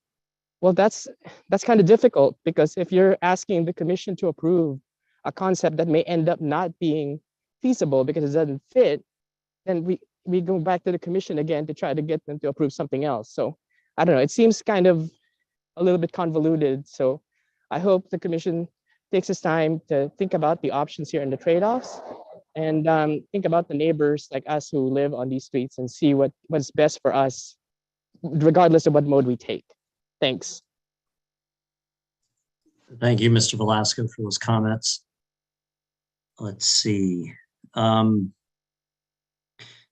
Pulliam, or Mr. Wong, your hand's up, so why don't you go ahead and respond. Mr. Pulliam, could you put up that slide that shows the bike lane on Cappuccino, just for our reference, that Mr. Velasco was talking about? And Mr. Wong, go ahead. Did you want to respond? Sure. I just wanted to give a couple things to Mr. Velasco that, and I'm sorry if it wasn't clear earlier. As part of this project, we will look at the including the stop signs, because obviously, as I tried to point out earlier, getting the trucks off Broadway and getting them on Carmelita so they can head back to 101, that's something. If we have a circle, it's a tougher turn, but if they have a stop sign. And again, we would look at the locations to put stop signs, no different than we did at Paloma and Sanchez. That was one. And I believe the bike slots that were on Grove, that we wanted just some further input tonight, just to clarify that. We did hear some of that last time we heard this item. And then we also, Mr. Pulliam has added the bollards there to try to give a little bit more protection at those corners. But we're just trying to obtain more feedback regarding those. And then we will see where the commission lies. And then we will get back on that one, get together with our designer. So. All right, thank you, Mr. Wong. Mr. Pulliam, stop the share so I can see the audience again. I think there was someone else that wanted to make a comment. Thank you very much. Let's see.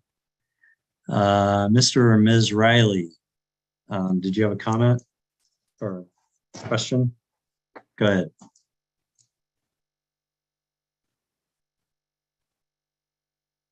Come off mute. Hi, can you hear me? Yes, I can. Oh, I tried to make a comment about an hour ago and moved my phone to make it work. Okay. Hi, it's Christian Riley and Erica Riley. We live at the corner of Drake and Carmelita. And I wanted to say that I really appreciate the hard work that this committee is doing. John, you put a lot of thought into some of the designs. And I understand the trade-offs between temporary and permanent, and it's good to see the hard work being done.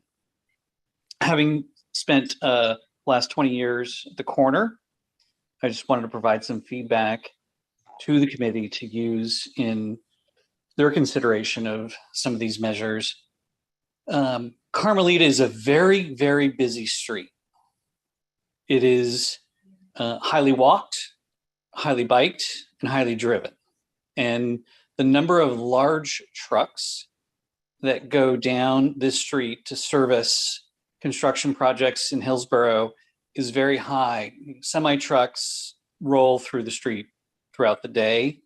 And speeding is a problem. I've seen almost daily cars doing 60 between the stop signs of, I guess it's Cortez and Vancouver. So we're talking 60 miles an hour down the street. And so the work you're doing is great. You know, there's just a lot of traffic. And so you really need to be sensitive to the controls you put in place to avoid, you know, blockage and trucks not being able to move, because there is a lot of trucks. And so I would be more in favor of traffic slowing measures such as speed bumps. We already have, you know, a bunch of stop signs, but the circles could be problematic for trucks. Is just, you know, having lived on that corner for 20 years, I see the problems along the lines of moving into the crosswalks being potentially an issue. And that's my final comment. All right, thank you, Mr. Riley. Are there any more public comments? Mr. Johns, did you have something else? We reached the end of everybody's first round of comments. Sure, thank you. Yeah, I wanted to ask a little further, a clarifying question on what public support means and what the next step would be. Like basically, how would we gather public support and what would the next step be for iterating on these things? If this is essentially a proof of concept. Could you walk me through that process? Our traffic engineer could probably do that. Mr. Wong, you want to respond? Sure. Through the chair, you know, we're getting it right now. This is some of the, you know, I think our design team we're going to kick back a little bit more on this and refine it, take out a couple of things and basically clean this up a little bit. You know, we see, we see the folks talking about tonight, everyone who's active, trying to show up, as well as the commissioners who live here. We're going to take that in and just clean this up a little bit. And I will probably most likely show it one more time to you folks, just to make sure I's are dotted, T's are crossed. So does that kind of get your question? You guys probably get noticed one more time, and just to see the final result. Some of it, again, you can see there are some conflicts with some residents want, contrary to another resident, but that's our job to iron out and see which one is the best fit here. For sure. Thank you. Yeah, I think maybe to clarify a bit more, how will we reach a decision upon what we actually implement? You know, whether or not we do stop signs versus what's proposed, or I guess a version that is going to be refined further. Sure. If I wasn't clear, so that's going to be staff's job, staff and design team. We're going to use our engineering judgment and place the circles, stop signs. Looks like we're probably a combination of at the locations, and we're going to also work with some of they're probably not here, but some of the community, just to see, you know, obviously there's trucks going down servicing these businesses, there's probably a certain street they're taking on parts of it. So we do a little bit more footwork, but it ultimately be staff putting together something. And then again, we'll show everyone at some point. And then at that point we'll call for support and then move on. Thank you, Mr. Wong. Thank you, Mr. Johns. We do have one other, Chair Martos, just to let you know, we do have some emails. We'll go to that next. And those emails have been waiting a long time. So yeah, we should probably give them their time. I will also add, there's a couple emails, folks that spoke tonight. Yeah. I'll leave chair's discretion. Do you want those read again, or I believe, again, that's. How many are? I believe there are 2 folks that spoke tonight that also have emails. And how many emails do we have? There were 7, so 5 that are unique. I think we should probably read them all, just so we don't leave anything out. Okay. Miss Brewer is going to read them, or are you going to read them, Mr. Wong? Miss Brewer has them. She will. All right. Can everyone hear me okay? Yes, we can. All right, here we go. First email, to whom it may concern. I live at 1213 Cappuccino Avenue across the street from Broadway Avenue, or cross street is Broadway Avenue. Cappuccino Avenue is too narrow to fit traffic, parked cars, and a bicycle lane. Installing a bike lane will increase the chances of damaged cars, both parked and moving, and could injure bicyclists. Right now, bicyclists use the whole lane on Cappuccino, which works. Please reconsider and avoid bike lanes on Cappuccino Avenue. Sincerely, Orlando Montez. Next email, I live on Carmelita Avenue at 2001 at the corner of Bernal Avenue, 1 block east of Vancouver. What exactly are neighborhood bicycle boulevards? Is this a fancy name for bike lanes which already exist in Burlingame? The fast-moving traffic on Carmelita, west of El Camino, is hazardous enough, even worse, east of El Camino. And that's from a Ronald Bulatoff. Next email, 2 members of the Traffic Safety and Parking Commission. The bike boulevard idea might be reasonable if Burlingame had wider streets, less congestion in the area, and no one-way streets going opposite directions to confuse people. Parking is always at a premium on many of these blocks, especially the ones bordering Broadway. 2 of those blocks, Cappuccino and Paloma, have one-way streets going in opposite directions on the blocks just north of Broadway. Bikes traveling south on Paloma would hit a one-way street going north as they reached Lincoln. Bikes going south on Laguna would hit a one-way street going north just as they crossed Broadway. It's unreasonable to assume that bikers would ride east and west to reach the proper one-way street to continue to Carmelita. And why is Carmelita the goal of this project rather than Broadway? Is it to facilitate transition to California Drive? Makes no sense. Carmelita is extremely narrow and 2 cars can't pass now. Further impacting an already crowded area with bikes isn't going to make anyone happy. Bikes are free to ride on these streets now. No laws or restrictions are needed for this to occur. The entire neighborhood area bordered by California Drive, Broadway, or Carmelita, El Camino Real, and Mills is a very congested and slow-moving area as it is. No real calming methods are needed because all of us who live here and use the streets all the time know how slow they are. The 2 faster streets in this area are Grove and Lincoln, and they are both wide streets. I have a challenge for every member of the Traffic Safety and Parking Commission. Please grab your family and your bikes and traverse this area in its entirety, one-way streets and all, and every one of the streets included in this plan to feel exactly how this idea would play out for the public. If you don't have bikes, please take your cars through the entire area to see how illogical this plan is before voting to accept it. Many of my neighbors feel the same way as I do on this issue. Thank you, Barbara Nagata at 1426 Cappuccino Avenue. Next email, dear Traffic Safety and Parking Commission, I live on the 1200 block of Cappuccino and am writing to express my support for designating Cappuccino Avenue and other identified streets part of a bicycle boulevard neighborhood. Aside from supporting bicycle transportation, the enhanced traffic calming features will make our narrow streets safer by encouraging drivers to reduce their speeds and potentially reducing traffic. Allow me to bring your attention to ongoing traffic hazard on my block. The 1200 block of Cappuccino is a one-way street with traffic entering at Lincoln and letting out onto Broadway.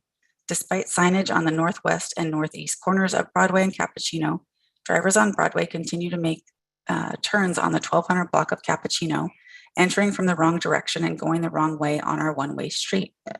On average, I believe this occurs 1 to 2 times per month. This will pose a hazard to bike riders as well, and I encourage you to take additional action to address this issue. Thank you for your consideration, Davina Drabkin. Next email. Hi, I got a public meeting notice regarding this meeting on the Bicycle Boulevard today at 7 p.m. It said there was a Zoom link on the city's website. I could not find this meeting information anywhere on the website. I live on Paloma Avenue between Mills and Oak Grove and will be directly affected by any bicycle boulevard and would like to understand more about it and how it will affect the street in front of our home. Thank you, Elisa Lee at 1419 Paloma Avenue. So the next email is 2 parts. I received an email at 7 and then another email after our commissioners made a comment. So the first part reads, a question for Carmelita, bicycle improvement, which we are for. What is your plan for slowing traffic below 20 miles an hour? Example, more stop signs or speed bumps or other slowing technology. Will you be removing parking on the street? And this was from Erica and Christian Riley. The second part of their email states, regarding Ethan's comment on Carmelita, our mic did not work during this time.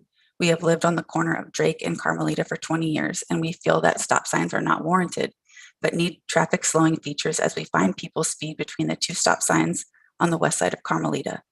The concept of circles might not work as there are many trucks each day that deliver home building materials to projects in Hillsborough. Potentially more speed bumps would be best to slow traffic. And let's see, the last email is from Mr. Velasco. I would like to know with specific clarity what the next steps are for this project. Which month is it going in front of council? When is the contract going to be advertised? When is the selected contractor anticipated to do the work? Is it 2022, 2023? I live on Cappuccino Avenue, and what's planned for my street will not work. I walk and bike on Cappuccino every day. I drive it twice a week. If you put a bike lane as you plan to do there, it will be the opposite of safety. You would be forcing bike riders to ride in a door zone bike lane. At the same time, you are forcing drivers to drive offset from the center of the street, closer to the parking lane on one side of the street, which then makes it difficult for residents who have driveways on that side of the street to get out. The issue with this project is that it's pretending to be improving conditions for bikes by basically doing painted bicycle stencils on the ground. The main problem, as I've commented on in the past and in the surveys, is at the intersections. That is where bicyclists are most vulnerable to getting hit. Yet there's nothing material in these plans that improve intersections. We need a stop sign at Paloma and Carmelita, the intersection of 2 bike boulevards. You did stop signs on the city's first bike boulevard on Laguna. There is already precedents for this. I don't know how many times I've commented that the bike slots not being feasible, but it keeps coming back in the designs. Those will not work. They take away parking at the corners, and you're putting poles in people's driveways at Grove and Laguna. Sorry to say that it's hard to support any of these concepts as a resident and as a regular bicycle rider. None of these concepts are satisfying or effective. And that's it. All right. Thank you, Ms. Brewer. All right, commissioners, let's see. So there's so much, I don't want to say controversy, but concern about the current plan that I don't think, well, it's my opinion, but I'm only one voice that we should make a motion on this current concept design. It's my opinion that our consultant and our traffic engineer should take all these comments, written, verbal, the minutes from tonight's meetings, and digest that and see what they can do to address bona fide concerns and try and make this a better plan. I think we should have an option to see this one more time before we make a decision. And that's my opinion. Commissioners, I open the floor to one of you if you have any other thoughts on this. Commissioner Ng, go ahead. I want to second that that sentiment. I think there's a lot of holes in what we discussed here, and if the goal is really to make serious strides in producing streets that are more bike friendly, and pretty much every suggested project has no dedicated bike lanes, or it's all road sharing and things like that. And clearly there's some topics that have pressed a lot of buttons here. I think it needs a little bit more work before we can actually vote on it to move forward or not. So Thank you, Commissioner Ng. Vice Chair Israel, your hand's up. Go ahead. Well, we haven't gotten to the commissioner comment sections yet, right? Or is that what this is? You can comment. Those were my comments. Okay. Commissioner Ng's comment. You're welcome to comment. Yeah. I'm lowering my hand. Well, I actually want to say that I thought that the consultant did a great job at presenting different options with the restrictions and the current road situations that we have. It's just that, there are a lot of differing priorities and viewpoints from neighbors, bike riders, and us commissioners, I guess. So I don't think this is like too far away from being, something that we can all get behind. And I just think we need to hammer out some of the kinks, like decide about the stop signs and the rotaries, where and how many, so that people can feel more comfortable with that, especially in Carmelita. I just had 3 notes that I made while we were going through this whole presentation. One is, I actually was going to say that I didn't think that we needed to have mini rotaries at every block on the west portion of Carmelita, where there weren't stop signs. There's 3 blocks in a row, I believe, that didn't have stops. And I think 3 rotaries in a row would be overkill. I'd almost prefer having the middle intersection be a rotary or stop signs or something like that. So I just think we need to work that out more concretely before we can decide what we want to do on that stretch of Carmelita. I also, I mentioned this, I think, before, but, as far as the verticals and the sort of pull-out lanes at the intersections that you had showed us with the bollards and everything, I think that they are maybe like almost overkill for this particular plan, because these are tight streets and right angles, and this is not really the kind of intersection where people really tend to cut corners. It's just almost physically impossible. So I don't know that we really need to add those. I think they're distracting, and I would prefer not to have those unless something changes in the future. And lastly, I still strongly feel that we should have restricted parking on Carmelita from El Camino to California, despite the fact that BPAC has said that they prefer it. Their reasoning is that having the parking narrows the road visually and requires traffic to slow down. I think there are much safer ways to narrow the road visually and have traffic slow down. If you think about rush hour morning and evening traffic, that is when cars were going to be pulling in and out of parking spots. That is when doors are going to be opening with little kids riding their bikes or bigger kids riding their bikes down that street to get to BHS. There is so much more potential for conflict between cars and other cars and cyclists that I would, I strongly feel that parking on Carmelita should remain restricted for safety reasons. So I guess I disagree with them in that way. Those are my comments. Not very many, but. All right. Thank you, Vice Chair Israelit. Commissioners, any other comments? And don't get me wrong, Mr. Pulliam, you've done a superb job. It's a lot better than what we've had for sure. I think we're close, but we do want to take into consideration what you've heard tonight, and I see Commissioner Lee has her hand up, so I will let her and then Commissioner Rebelos. I will let you go next, but Commissioner Lee, you're next. Go ahead. Thank you, Chair. Yes, and I agree with you and Commissioner Ang, just that perhaps we need to look at this again after some of our comments and the public's comments have been addressed in the future plans. So some of those comments that I noticed were Mr. Blasco, Mr. Montes both said no bike lane on Cappuccino, that first block. So I tend to agree with that. Speed bumps are warranted up and down, up Carmelita, west of El Camino. I think there wasn't much support for the circles there or much support for the circles between California Drive and El Camino on Carmelita. There appeared to be strong support for stop signs along Carmelita between El Camino and the railroad tracks and California Drive, particularly Laguna. I think going back to many people's, the doubles and the details, and that is the intersections.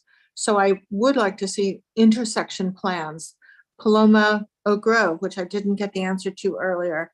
And each of the intersections, it's really major, because we're not just designing for a 40-year-old male riding their bike. We're designing, hopefully, that kids can get cross town. This is to move bicyclists who might be as young as 10 and 12 east to west. And there aren't other roads that go that direction that are continuous in our city, which is why it must be Carmelita.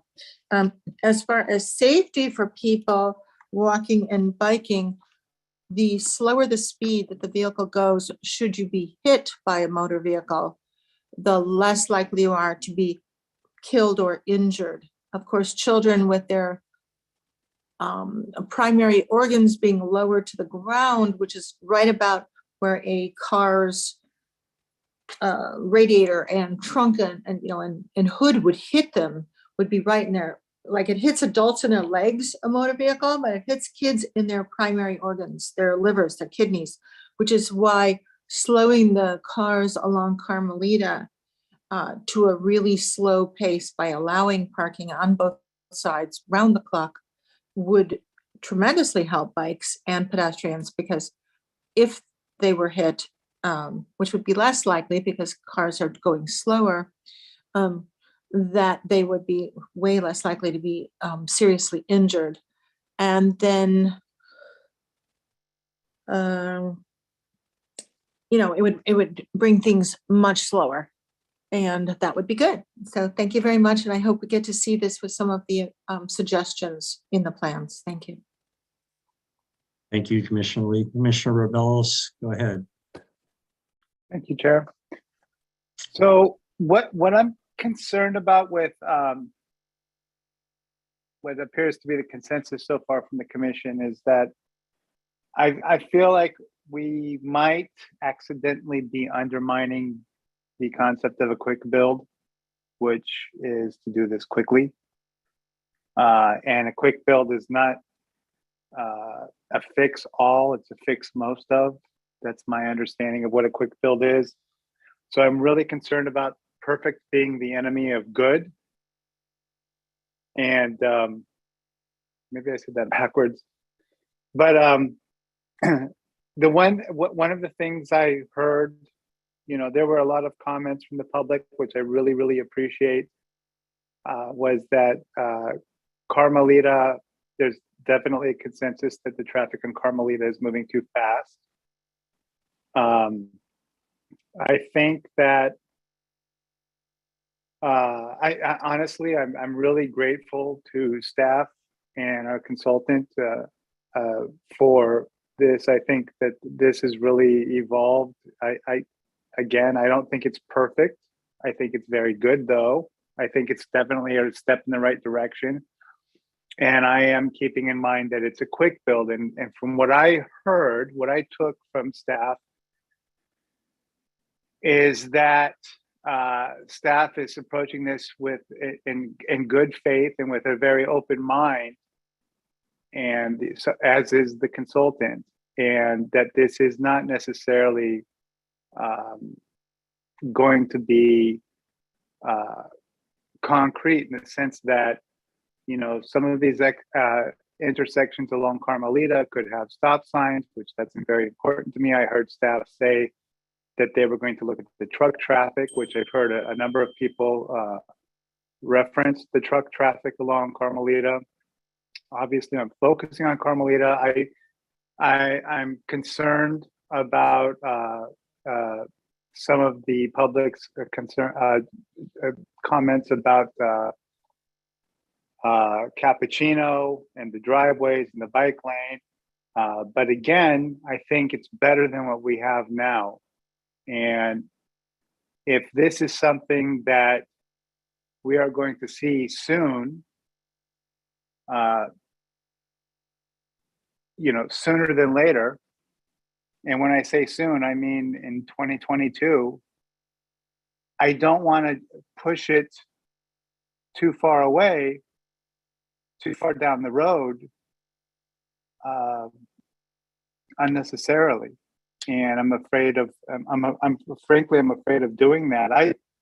On this particular project, I like what I've heard. I like the spirit and the mood that I'm hearing from staff and from the consultant, and I see more of a consensus than not. And I would be willing to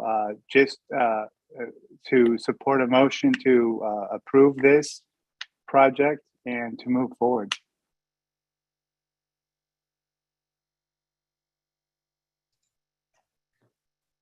So Commissioner Rebelos, you have that right to make a motion. If it's not seconded, the motion dies. If it's seconded, we can take a vote. If that's what you're proposing, you're welcome to do that. But be clear about what you're recommending if you make a motion. Yeah, thank you. I understand that. I don't think I want to make a motion because I don't think I have the support of the board at this point. But I would like to recommend that the board consider that, and if someone would like to make that motion, I would support it. So the chair will entertain a motion from the commission. Does anybody want to make a motion at this time?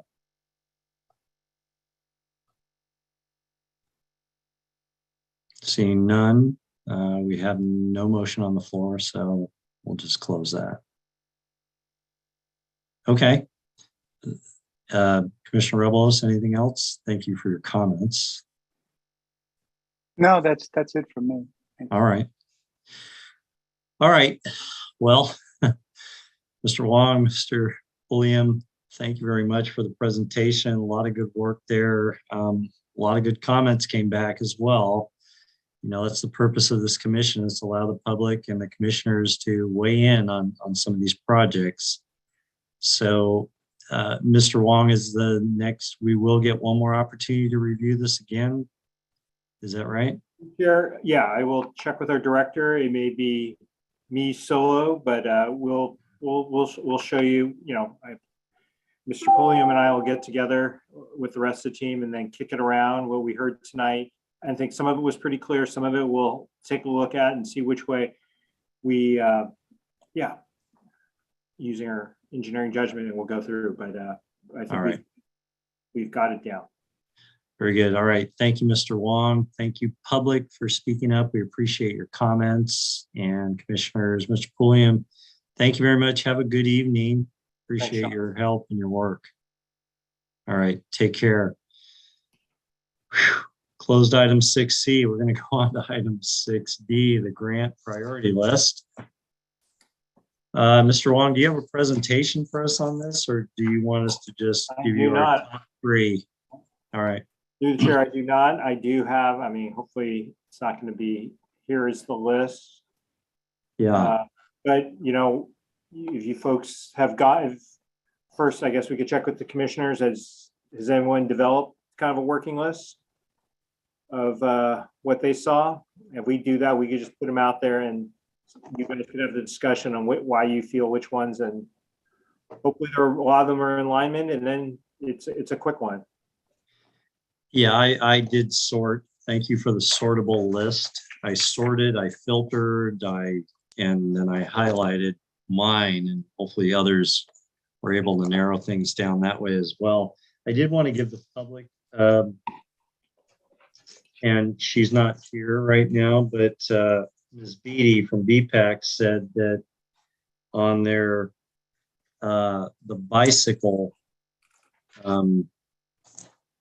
grant recommendations, BPAC said California, via Oak Grove to Howard, California, Howard to Peninsula, and the corridor at Carolan, the pedestrian bike bridge, I think at Cadillac, were their top three. So that's the public. That's what we have from the public. Why don't we stick with the bike first, and then we'll talk about pedestrians after that. So, Mr. Wong, are you taking note of this, or how do you want to do this with these top three? Because you're going to have 5 of us and times 3, and Miss Beatty is 18 of these things. Do you want to just compile them all? I don't know if we have to come to a consensus on all this. How do you want to handle this? Let's see. It's a much larger list than your priority list. And we want to be done in 15 minutes. Can you handle that? How about you go ahead here? I'll call up the. Let me share screen. I'll just put your initials with a number, or I'll put your initials by the on the spreadsheet. I'll create a column for each of you. Initials, we'll go.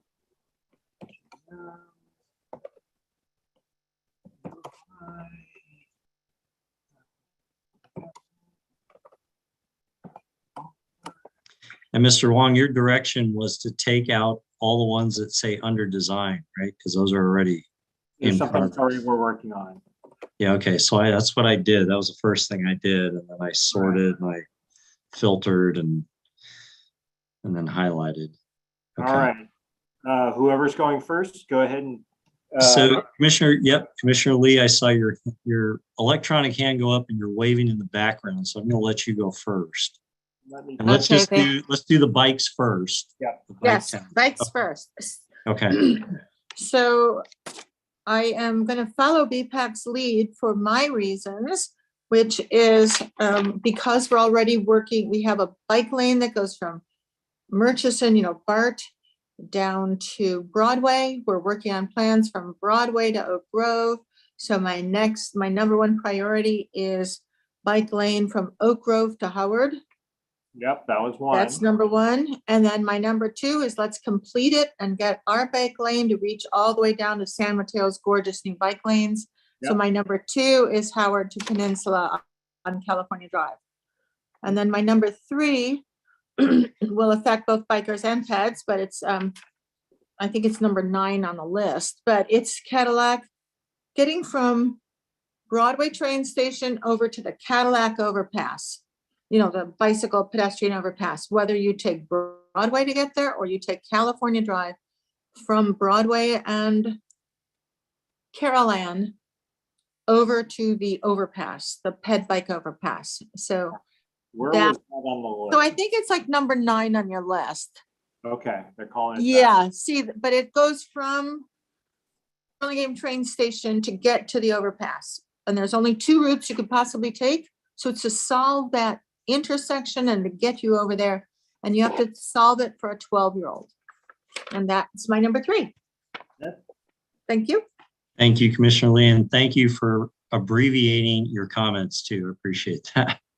And that just in general, I don't mean to pick on you, but yeah. Commissioner Vice Chair Israel, your hand's down. Okay. Yeah, I was just had my hand up to suggest how to do the tallying. So oh, is this good? This is fine. Yes, I didn't think it really mattered who said what, so we could have just done it all in one column, but that's fine. All right. Mr. Wong, I'll give you my top 3. So they were very similar to Commissioner Lee's, and that was California at Oak Grove, California, Howard to Peninsula. California to Oak Grove. Well, California, Howard to Oak Grove to Howard, Okay. right? And then California, Howard to Peninsula were my top two. And then I debated on Cadillac and Howard, but I picked Howard Avenue, El Camino to Myrtle. That's All good. right.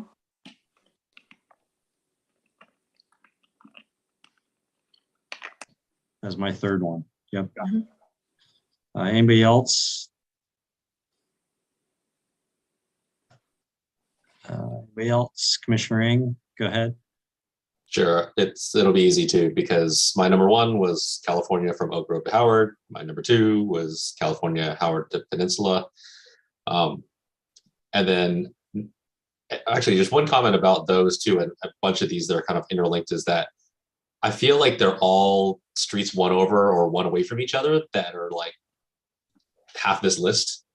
And is it better to be really just kind of examining kind of the, you know, the Broadway downtown area in general, rather than piecemealing one street after another? If, you know, just food for thought. If you got like 10 interlinking streets and they're all scoring between like, you know, 7s and 8s or whatever like that, I think it's pretty safe to say it's important for a lot of people. So, but yeah, sorry, my number 3 was the Cadillac Neighborhood Bike Route Group, but in a lot of ways, I don't necessarily see that much different than, you know, Broadway Caroline Avenue Path and Caroline Avenue and Broadway between El Camino and California. They're all in the same area. Mhm. All right, thank you, Commissioner Ing. Commissioner Rebelos. Thank you. So maintaining this sort of the flow here, I'm the same. I'm California Drive, Oak Grove to Howard, California Drive, Carmelita to Oak Grove. Yeah, is that right? Yes. No. That is. Grove. No, Howard to Peninsula. Oak to Howard, Howard to Peninsula. Yeah. Yes. And then the Cadillac to the pedestrian bicycle bridge. And just why, the reason why, 2 reasons why. One is there is a limited number of routes to access the bayfront. And that obviously ties into California or Caroline and connects downtown and Broadway to the bayfront for cyclists and pedestrians. So I think that's a very important route. And also because of just public feedback. There seems to be public interest in having that route that is coming through to us. So I think that's important. So those are my reasons and those are my top 3. Thank you. All right, thank you, Commissioner Rebelos. I'm looking at something here, and line 15 is Broadway Caroline Avenue Path, California Avenue to Cadillac Way, Class 1 bike lane. Oh, that's Class 1, that's different. Okay, so we have the right one. It was Cadillac Neighborhood, that's Class 3B. Yeah, those are Cheryl's, okay. Okay, you know, Mr. Wong, I'll make it unanimous, and you can move my number 3 up to that Cadillac as well. I debated. I really was on the fence about that versus Howard. Vice Chair Israel, did you want to weigh in on this at all? I'm going to be the most easygoing vice chair you'll ever meet, because I've been sick all week, and I called Chair Martos and I told him I couldn't even begin to focus on it. I've been on drugs all week. Who knows what my list would have come out to be. So in order to just make life easy, just put me up for whatever they want to do. All right. I'll never be this easygoing again. So enjoy it. Right. All right. All right. Good. We have everybody's vote in. I think we can move on to the pedestrian improvements.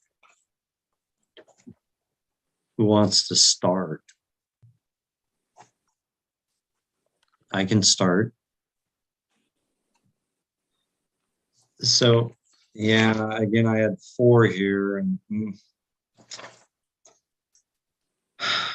Mr. Wong, I'm going to go with the top 3. Let's see. Oh, the top 3 in my sort.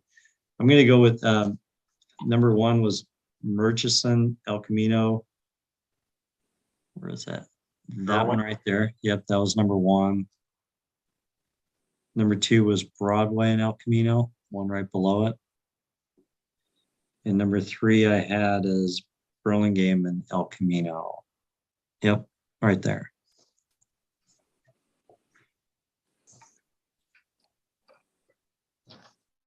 Who's next? Commissioner Lee, or Commissioner Rebelos, go ahead. You go next. So I'm glad that you let me go next, because I essentially, on my spreadsheet, I just basically removed everything that included El Camino, because I'm of the understanding that that would require collaboration from the state, Caltrans. That is true. So I again, thinking of getting things done quickly, although I would have loved to touch on pretty much the same 3 that you just addressed, Mr. Chair. But I went with ones that I think we have control over and can be done quickly. So I went with Quesada and Clarice, Clarice and Sequoia, and Truesdale and California. And in our BPAC meeting, there was a strong support and I guess a wish list for Broadway and Laguna. Okay, I'm sorry, Commissioner Rebelos, could you go to your 3rd one? I was trying to find this one. Sure. The 3rd was Truesdale at California.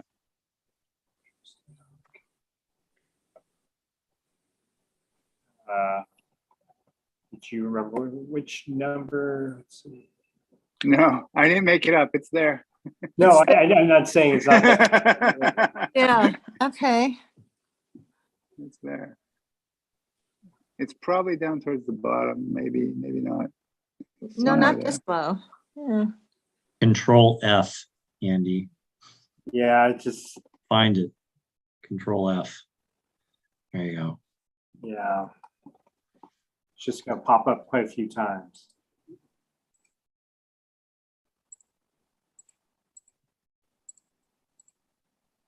There we go. There it is.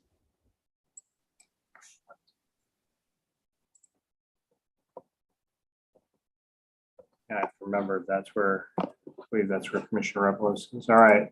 Sorry, folks. By the way, while I have the floor, I thank you for the sortable spreadsheet.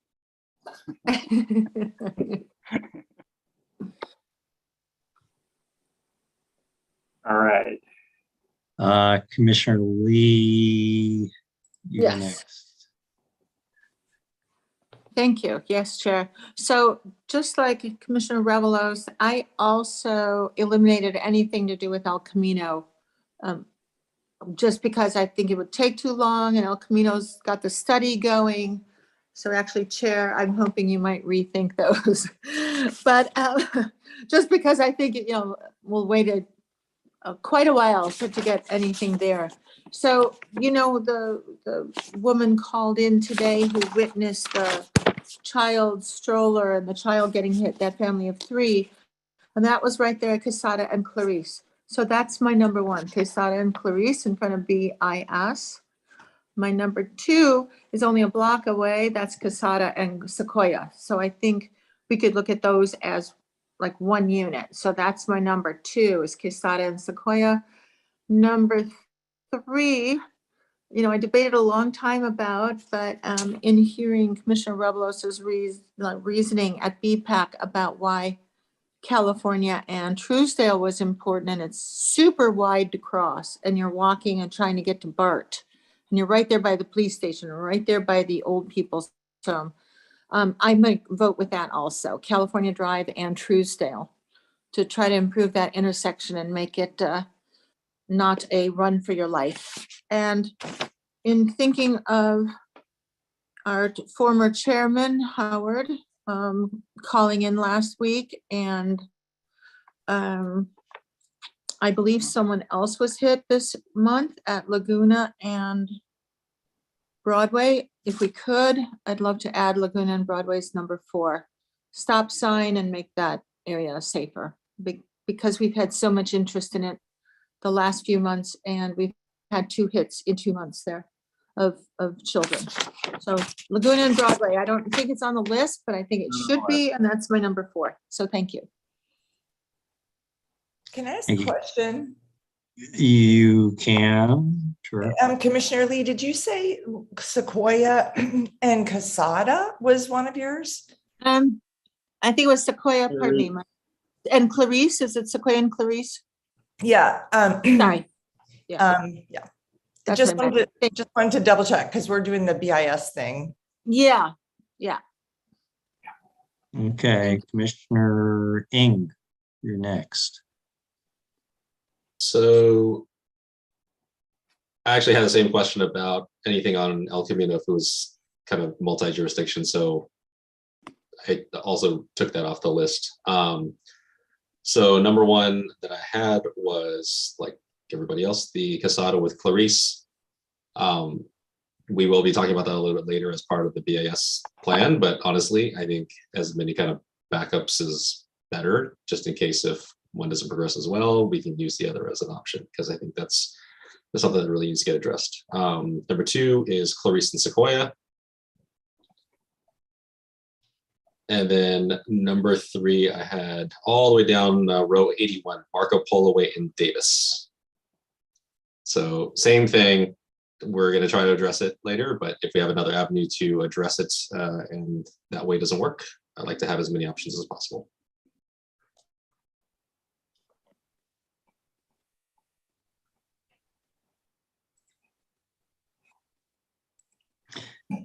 Vice Chair, do you have any thoughts?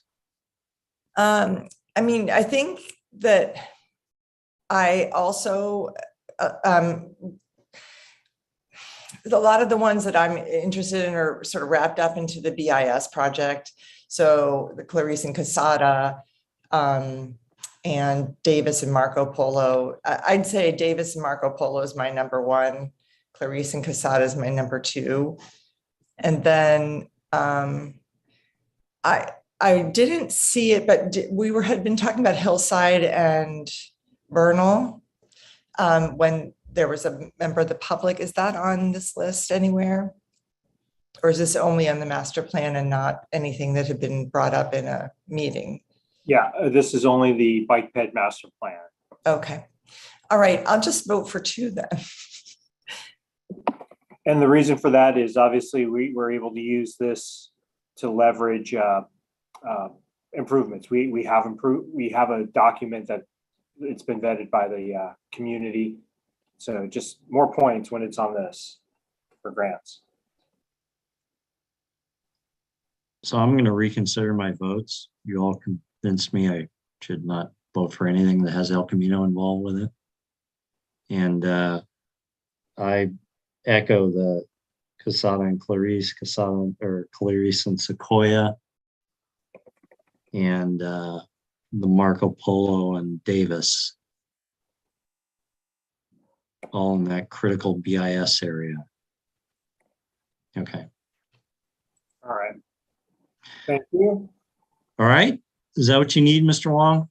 That is, and we will, it's funny, the OBAG 3 just came out yesterday, so we'll see which are the best fits, and we'll take a look at this list. But you know, in our preliminary discussions, I think at least on the bicycle ones, I think a lot of us are in alignment with that as well.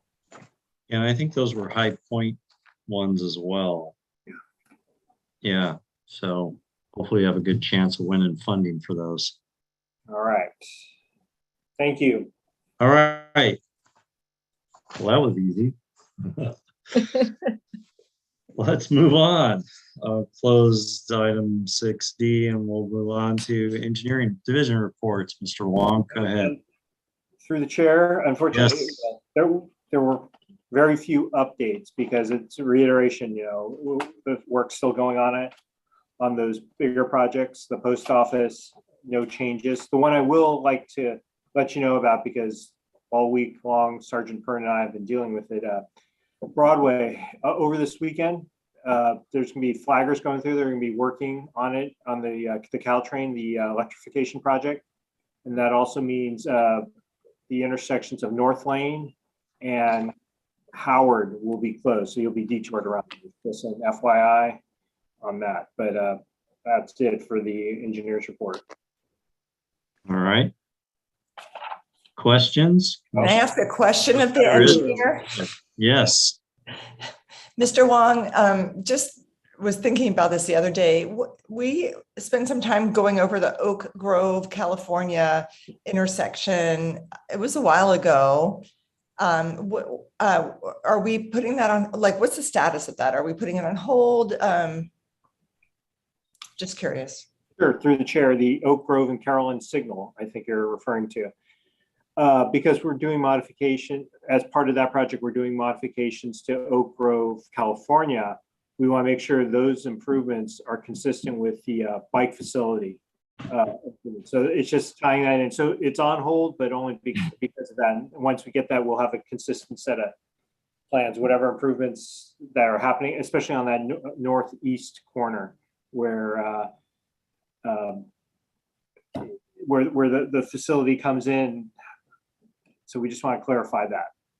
Got it. I assumed that was probably the case, but I was just thinking about it when I was driving on it the other day, and I wanted to just touch base. Thank you. All right.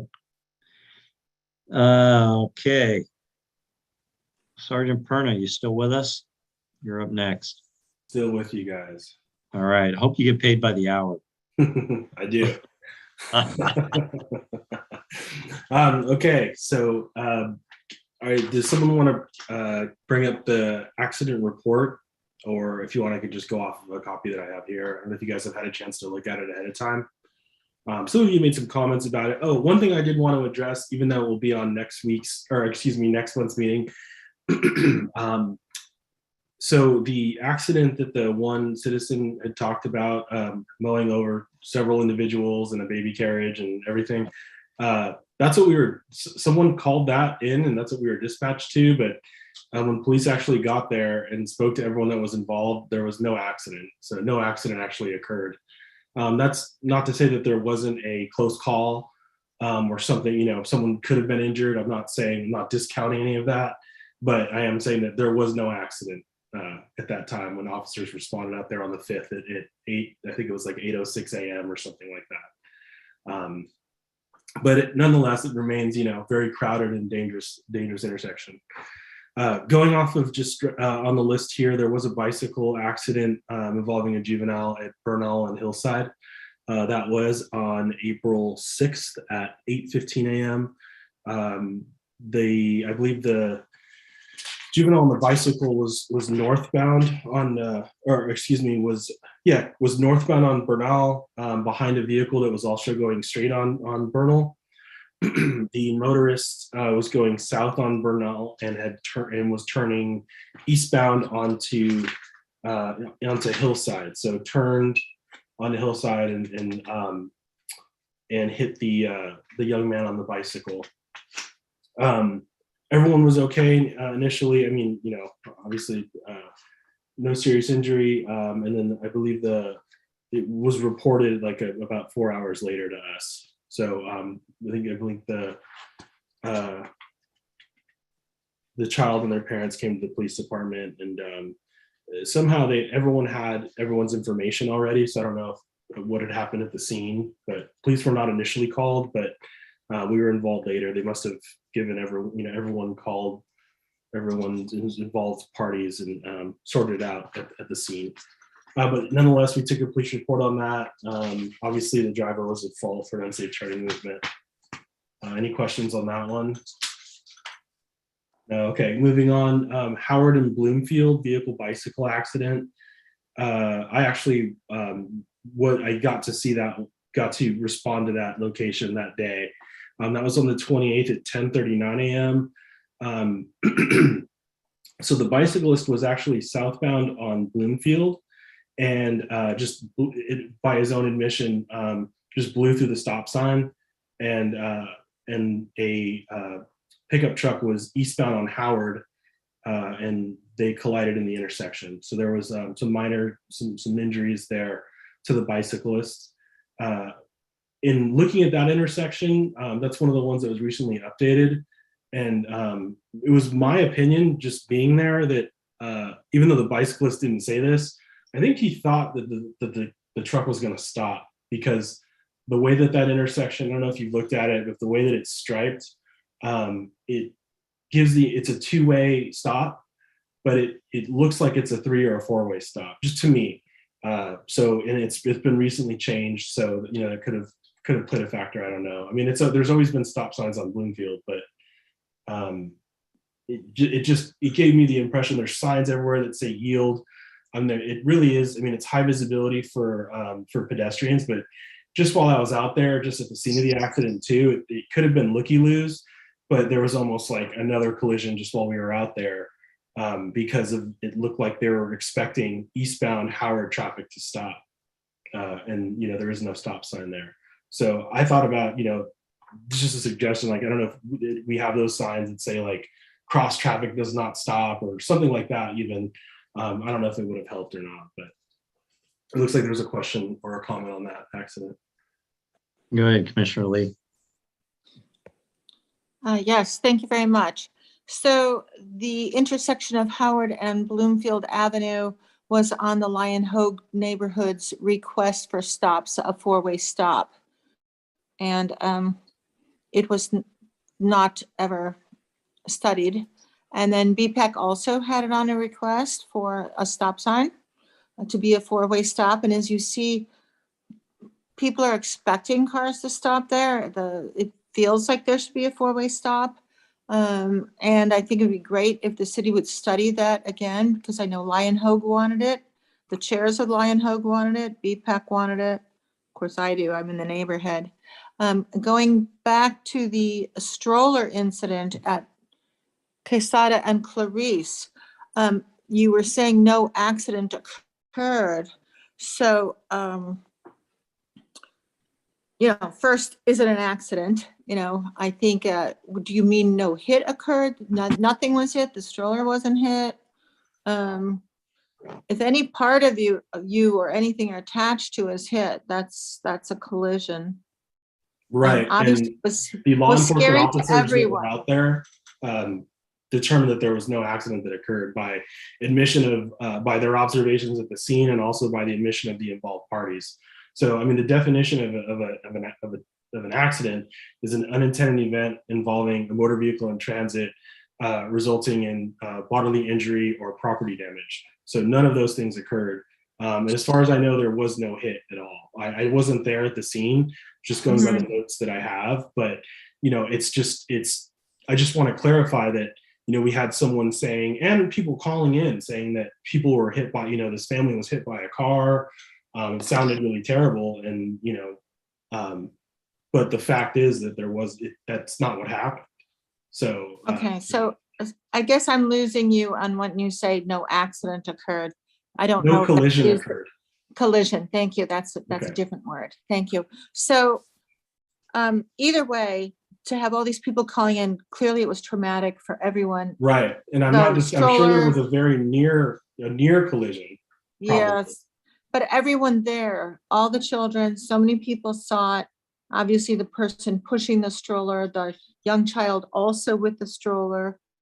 It's scary for everyone. So I don't want to make light of it in any way. It was a serious situation that could have been far worse with, Of course.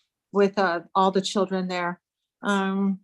And yeah, if we could study further getting a 4-way stop as we've requested in the past for Howard and Bloomfield, that would be great. Maybe that would have helped that young man not get hit. So thank you. All right, Okay. so Perna, go ahead and continue. Yeah, so Laguna and Broadway, that brings us to the another pedestrian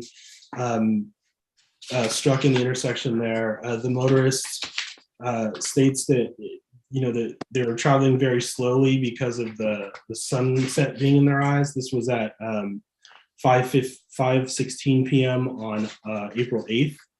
and stated that she had made a complete stop at the intersection. Thought that it was clear for her turn onto. She was turning left onto. Actually, I had this one wrong. So she was actually on Laguna, westbound on Laguna. I'm sorry, that's not correct because Laguna is north-south. Let me look at this. People get their direction, I think. Yeah, so she was northbound on Laguna, stopped at the stop sign, was turning left to proceed westbound on Broadway. Yeah, that's correct. And thought that it was clear and stated that could, perhaps didn't see the pedestrian because of the sunset. But estimated her speed at 2 miles per hour. The person that was hit, I think there was a comment. It wasn't an adult. It wasn't a child. Just so, not that that really matters, but it was an adult that was struck by the vehicle. Questions or comments on that?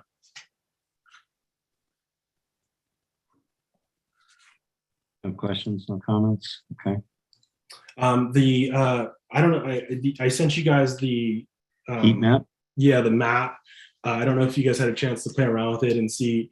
So this is kind of, I know I wanted it to be able to be sorted like by month, and I don't think that's going to be able to do that. But if it, the way that it is, if that's okay. So it's basically you have like historical data and then the most current year. And I'll just keep adding to that current year. So you'll have 5 years historical data. I think that's what's on there. And then 2022 data. So if that works, that's the way I'll keep doing it. And that link should still be good even when it's updated, as far as I know.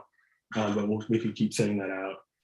I thought the heat map was amazing. That was so helpful and so easy to use. I was so impressed. So thank you so much for doing that.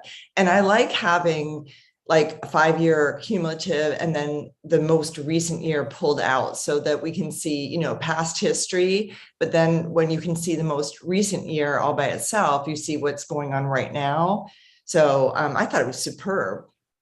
Great. And I'll try to keep it as accurate as I can, because like I said, sometimes I have to manually move the little the little locations around because of maybe where it was called. Sometimes the GPS where it was called in is different from where it actually happened. So and I think you guys might be able to do that too. If you click on one and it looks wrong, you might be able to move it. Feel free if it's in the wrong, if it is supposed to be smack dab in an intersection and it looks like it's in a parking lot or something. You can move it, or if it allows you to. Otherwise, I check on those too.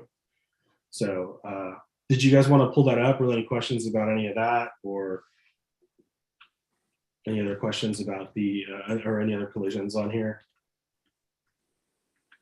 I didn't really have any questions on the heat map, but it was just good, solid knowledge to have.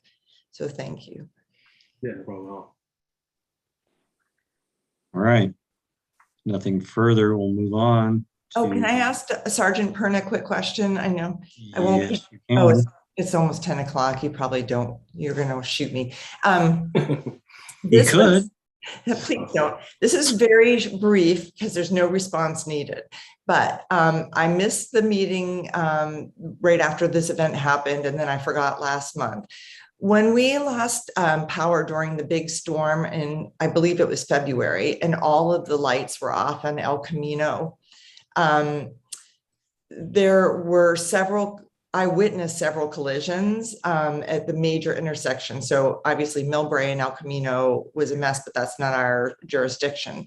But at Murchison and at Truesdale, there were accidents that blocked the road, and it was a really bad situation. And the reason I'm bringing this up is because frankly, I was shocked that there were no police out there directing traffic for these 6-lane roads intersecting with 4-lane roads. There were just flashing reds and people were stopping, but no one really knew who was supposed to go next. And clearly, no one really got it right. So I just wanted to take this opportunity to ask if we could speak with the police department and see, is there not some emergency protocol in place so that when major intersection lights go down, there isn't someone, a human on the spot helping? I was Yeah. disappointed, really disappointed. I could look into that further. A lot of times when those storms are occurring, the 911 is just there's a number of calls for both public works and police that are just so that they're responding to the biggest emergencies first. Controlling the intersection like that would probably require a number of personnel, and also once police take over an intersection, they have to remain on scene until the incident is 100% mitigated. So it is, yes, some of the bigger ones we should work on better traffic controls. But motorists are also supposed to know that it's when there's no functioning traffic lights or equipment that it reverts to like a four-way stop sign. So, but I'll bring your comments forward, and maybe we could look at some sort of an emergency, bringing in parking enforcement or some sort of emergency protocol when there's an outage of that nature. That's exactly what I was thinking. The parking enforcement could have, driven their little tri-wheelers or whatever over. Because you're right, motorists did know that it was a four-way stop. No one was going through the intersection, but it was just mass confusion. You can imagine there were just too many cars for people to know what to do.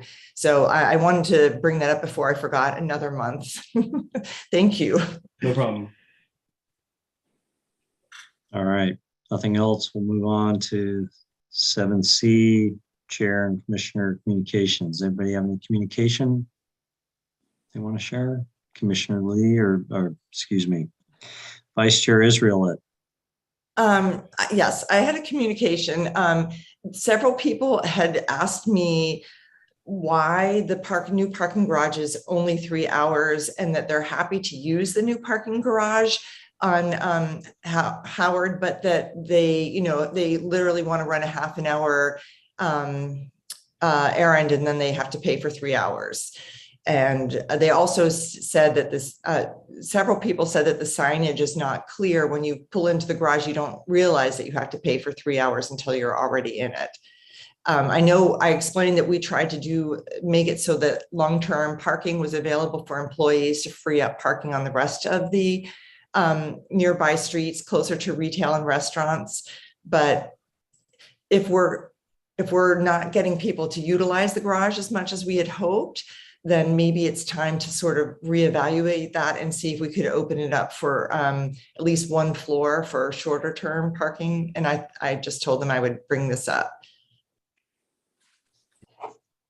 Yeah, very good. And I'll pile onto that. So I had a discussion with Syed the other night about that parking garage. I wanted to know, are there any counts on how much is being utilized? He responded, Director Mertuzza, excuse me, that utilization is going up on the first 3 levels is what he thought, and that they were adding signage to direct people there. But I also saw that City Council decided to make the whole garage long-term parking. So I don't think that's what we recommended, but that's what I thought I read. Is that correct, Mr. Wong? The whole thing is long-term parking?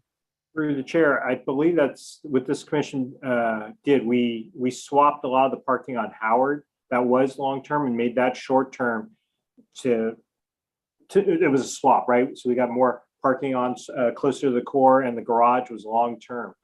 I just want to clarify, it's $3 for all day, not 3 hours. The $3 that's our typical for all day parking on any long-term space, with the exception of the lot H, which is $1 for all day, because that's the one on the other side of El Camino. Correct, Chair Martos, we are working on revising the circular parking signs that we have through the area that direct you to the garage, and it's now going to say it's going to be a simple one, parking garage.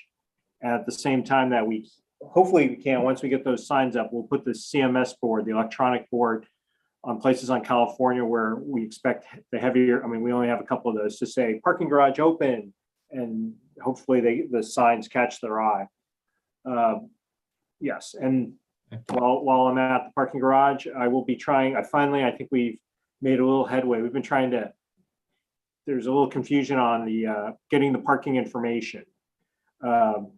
We don't have any of the manuals. We've been working with the manufacturer, and I think I just got to get into the room over there to see if I can pull some of that off, because there's a server room within that parking garage that has a lot of that for the EV chargers as well. And so there's something for the signs. And so I'll see if I can start pulling some information off. What I saw though, we've got some other, you've been out there, there's an issue with the signs right now. They're not counting down. And so we've been trying to work on that. So we may have earlier data, and the more recent data might not be there, but I'm going to, within the next week or two, try to figure that out. All right. Thank you, Mr. Wong. Commissioner Rebelos, your hand up. I just had a quick question related to that. I mean, I've used the garage a few times, and I like the $3 for all day. I mean, I think it's a bargain. It just occurred to me though, I mean, how much does it cost someone to park at Caltrain? Through the chair, much more than that, because if you go to Lot O, you'll see our side filled up, and some of those people are using the parking there and catching the train. I think it's $5 or $8, but ours is only $3, so it's obviously less than either of those. That's what I was wondering. Yeah, thank you. All right, anything else? If yes, Commissioner Lee, go ahead. All right, just a couple of things. First, Chair Martos and I met. Well, we didn't meet, we had a talk. We were given the opportunity to comment on the conceptual plans for the Burlingame Plaza in front of the train station on Burlingame Avenue. So we were very lucky. Parks Department shared that with us, and we were able to make some simple, easy changes, and hope to improve the crosswalks there, because actually when you're trying to cross California Drive there, the pedestrians have to walk north or south to actually try to travel west. So we're hoping to improve those crosswalks. So we sent that to the Parks Department, which was great. Then Commissioner Rebelos and I met looking at some of the, there's a 1.5 blocks on Airport Boulevard just before it hits San Mateo, the city of San Mateo. So that's at the south end of the Airport Boulevard. And there's a 1.5 blocks that's scheduled for repaving. And we spent about an hour and a half on that 1 block. So we are coming up with our suggestions and photos to show the staff just for that 1 block for the paving. And Mr. Wong suggested we just send that off to Mr. Wong and Syed to review our suggestions. So we'll get that done. If Commissioner Rebelos has anything else to add. Then I met with my new partner on my Burlingame Avenue subcommittee. I'm missing you, Mr. Martos, but Commissioner Ang and I, we met, and we're going to work on perhaps talk with staff about what the crosswalk improvements are on the avenue. Remember, we had that at our committee. We wanted to talk about bike lockers in the new parking garage and train station plaza. Was there anything else we're going to touch on? Oh, I know, with the new speed limit code for AB 43, Commissioner Ang and I were talking about that perhaps the entire Burlingame Avenue Burlingame Avenue downtown could partake of the benefit of AB 43 and have a reduced speed limit of 20, the entire pedestrian transit zone that is downtown Burlingame Avenue. So we talked about that, and I think we're going to work on that further. That was it. But Chair, didn't we all get an email from a member of the public like 2 weeks ago about something, wanting something? Sorry. No, did we all get that email? I think we did. Wasn't there an email? Let's see. I think it was from a woman.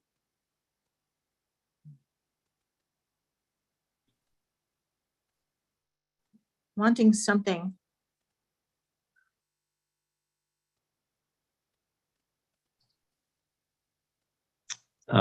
It's not, It's showing up. it's not ringing a bell. Okay, I don't think it was even traffic related, but I think we had gotten something, but I don't have it on this computer. Yeah, no, Okay. sorry, I'm not finding it either. Okay. All right. Well, that kind of brought us into item 8. So you talked about the Burlingame Avenue safety and access. Anything else you want to add, Commissioner Ing? If not, we'll go on to BPAC. Nope, BPAC. BPAC, we've heard lots from BPAC tonight. So anything else you want to add for BPAC? Nope. BIS safety audit. Vice Chair Israelit, Commissioner Ing, anything you want to mention there? Well, we met with Amanda at the Burlingame School District, who was very receptive and was very happy to hear that we were doing that safety audit. And we came up with 2 different potential traffic patterns, one of which was sheer genius on Commissioner Ang's part, that I never thought we would be able to get away with, but it sounds like maybe we will. So we drafted a list of the 2 different options and just sent that to Mr. Wong today so that the city can take a look at it and see, if things are like, of course, I didn't expect you to look at it yet, Mr. Wong. Just if it's even feasible, which I think it is. And then once those guys look at it, we can tack on all the other little pieces like the stop sign at Marco Polo and Davis and, red curbing here. But we wanted to get the general traffic pattern down for cars first. Did I forget anything, Mr. Commissioner Ing? No, I think that's it. And hopefully for the other commissioners, we're trying to address a lot of the broader issues that obviously we've heard of today and historically.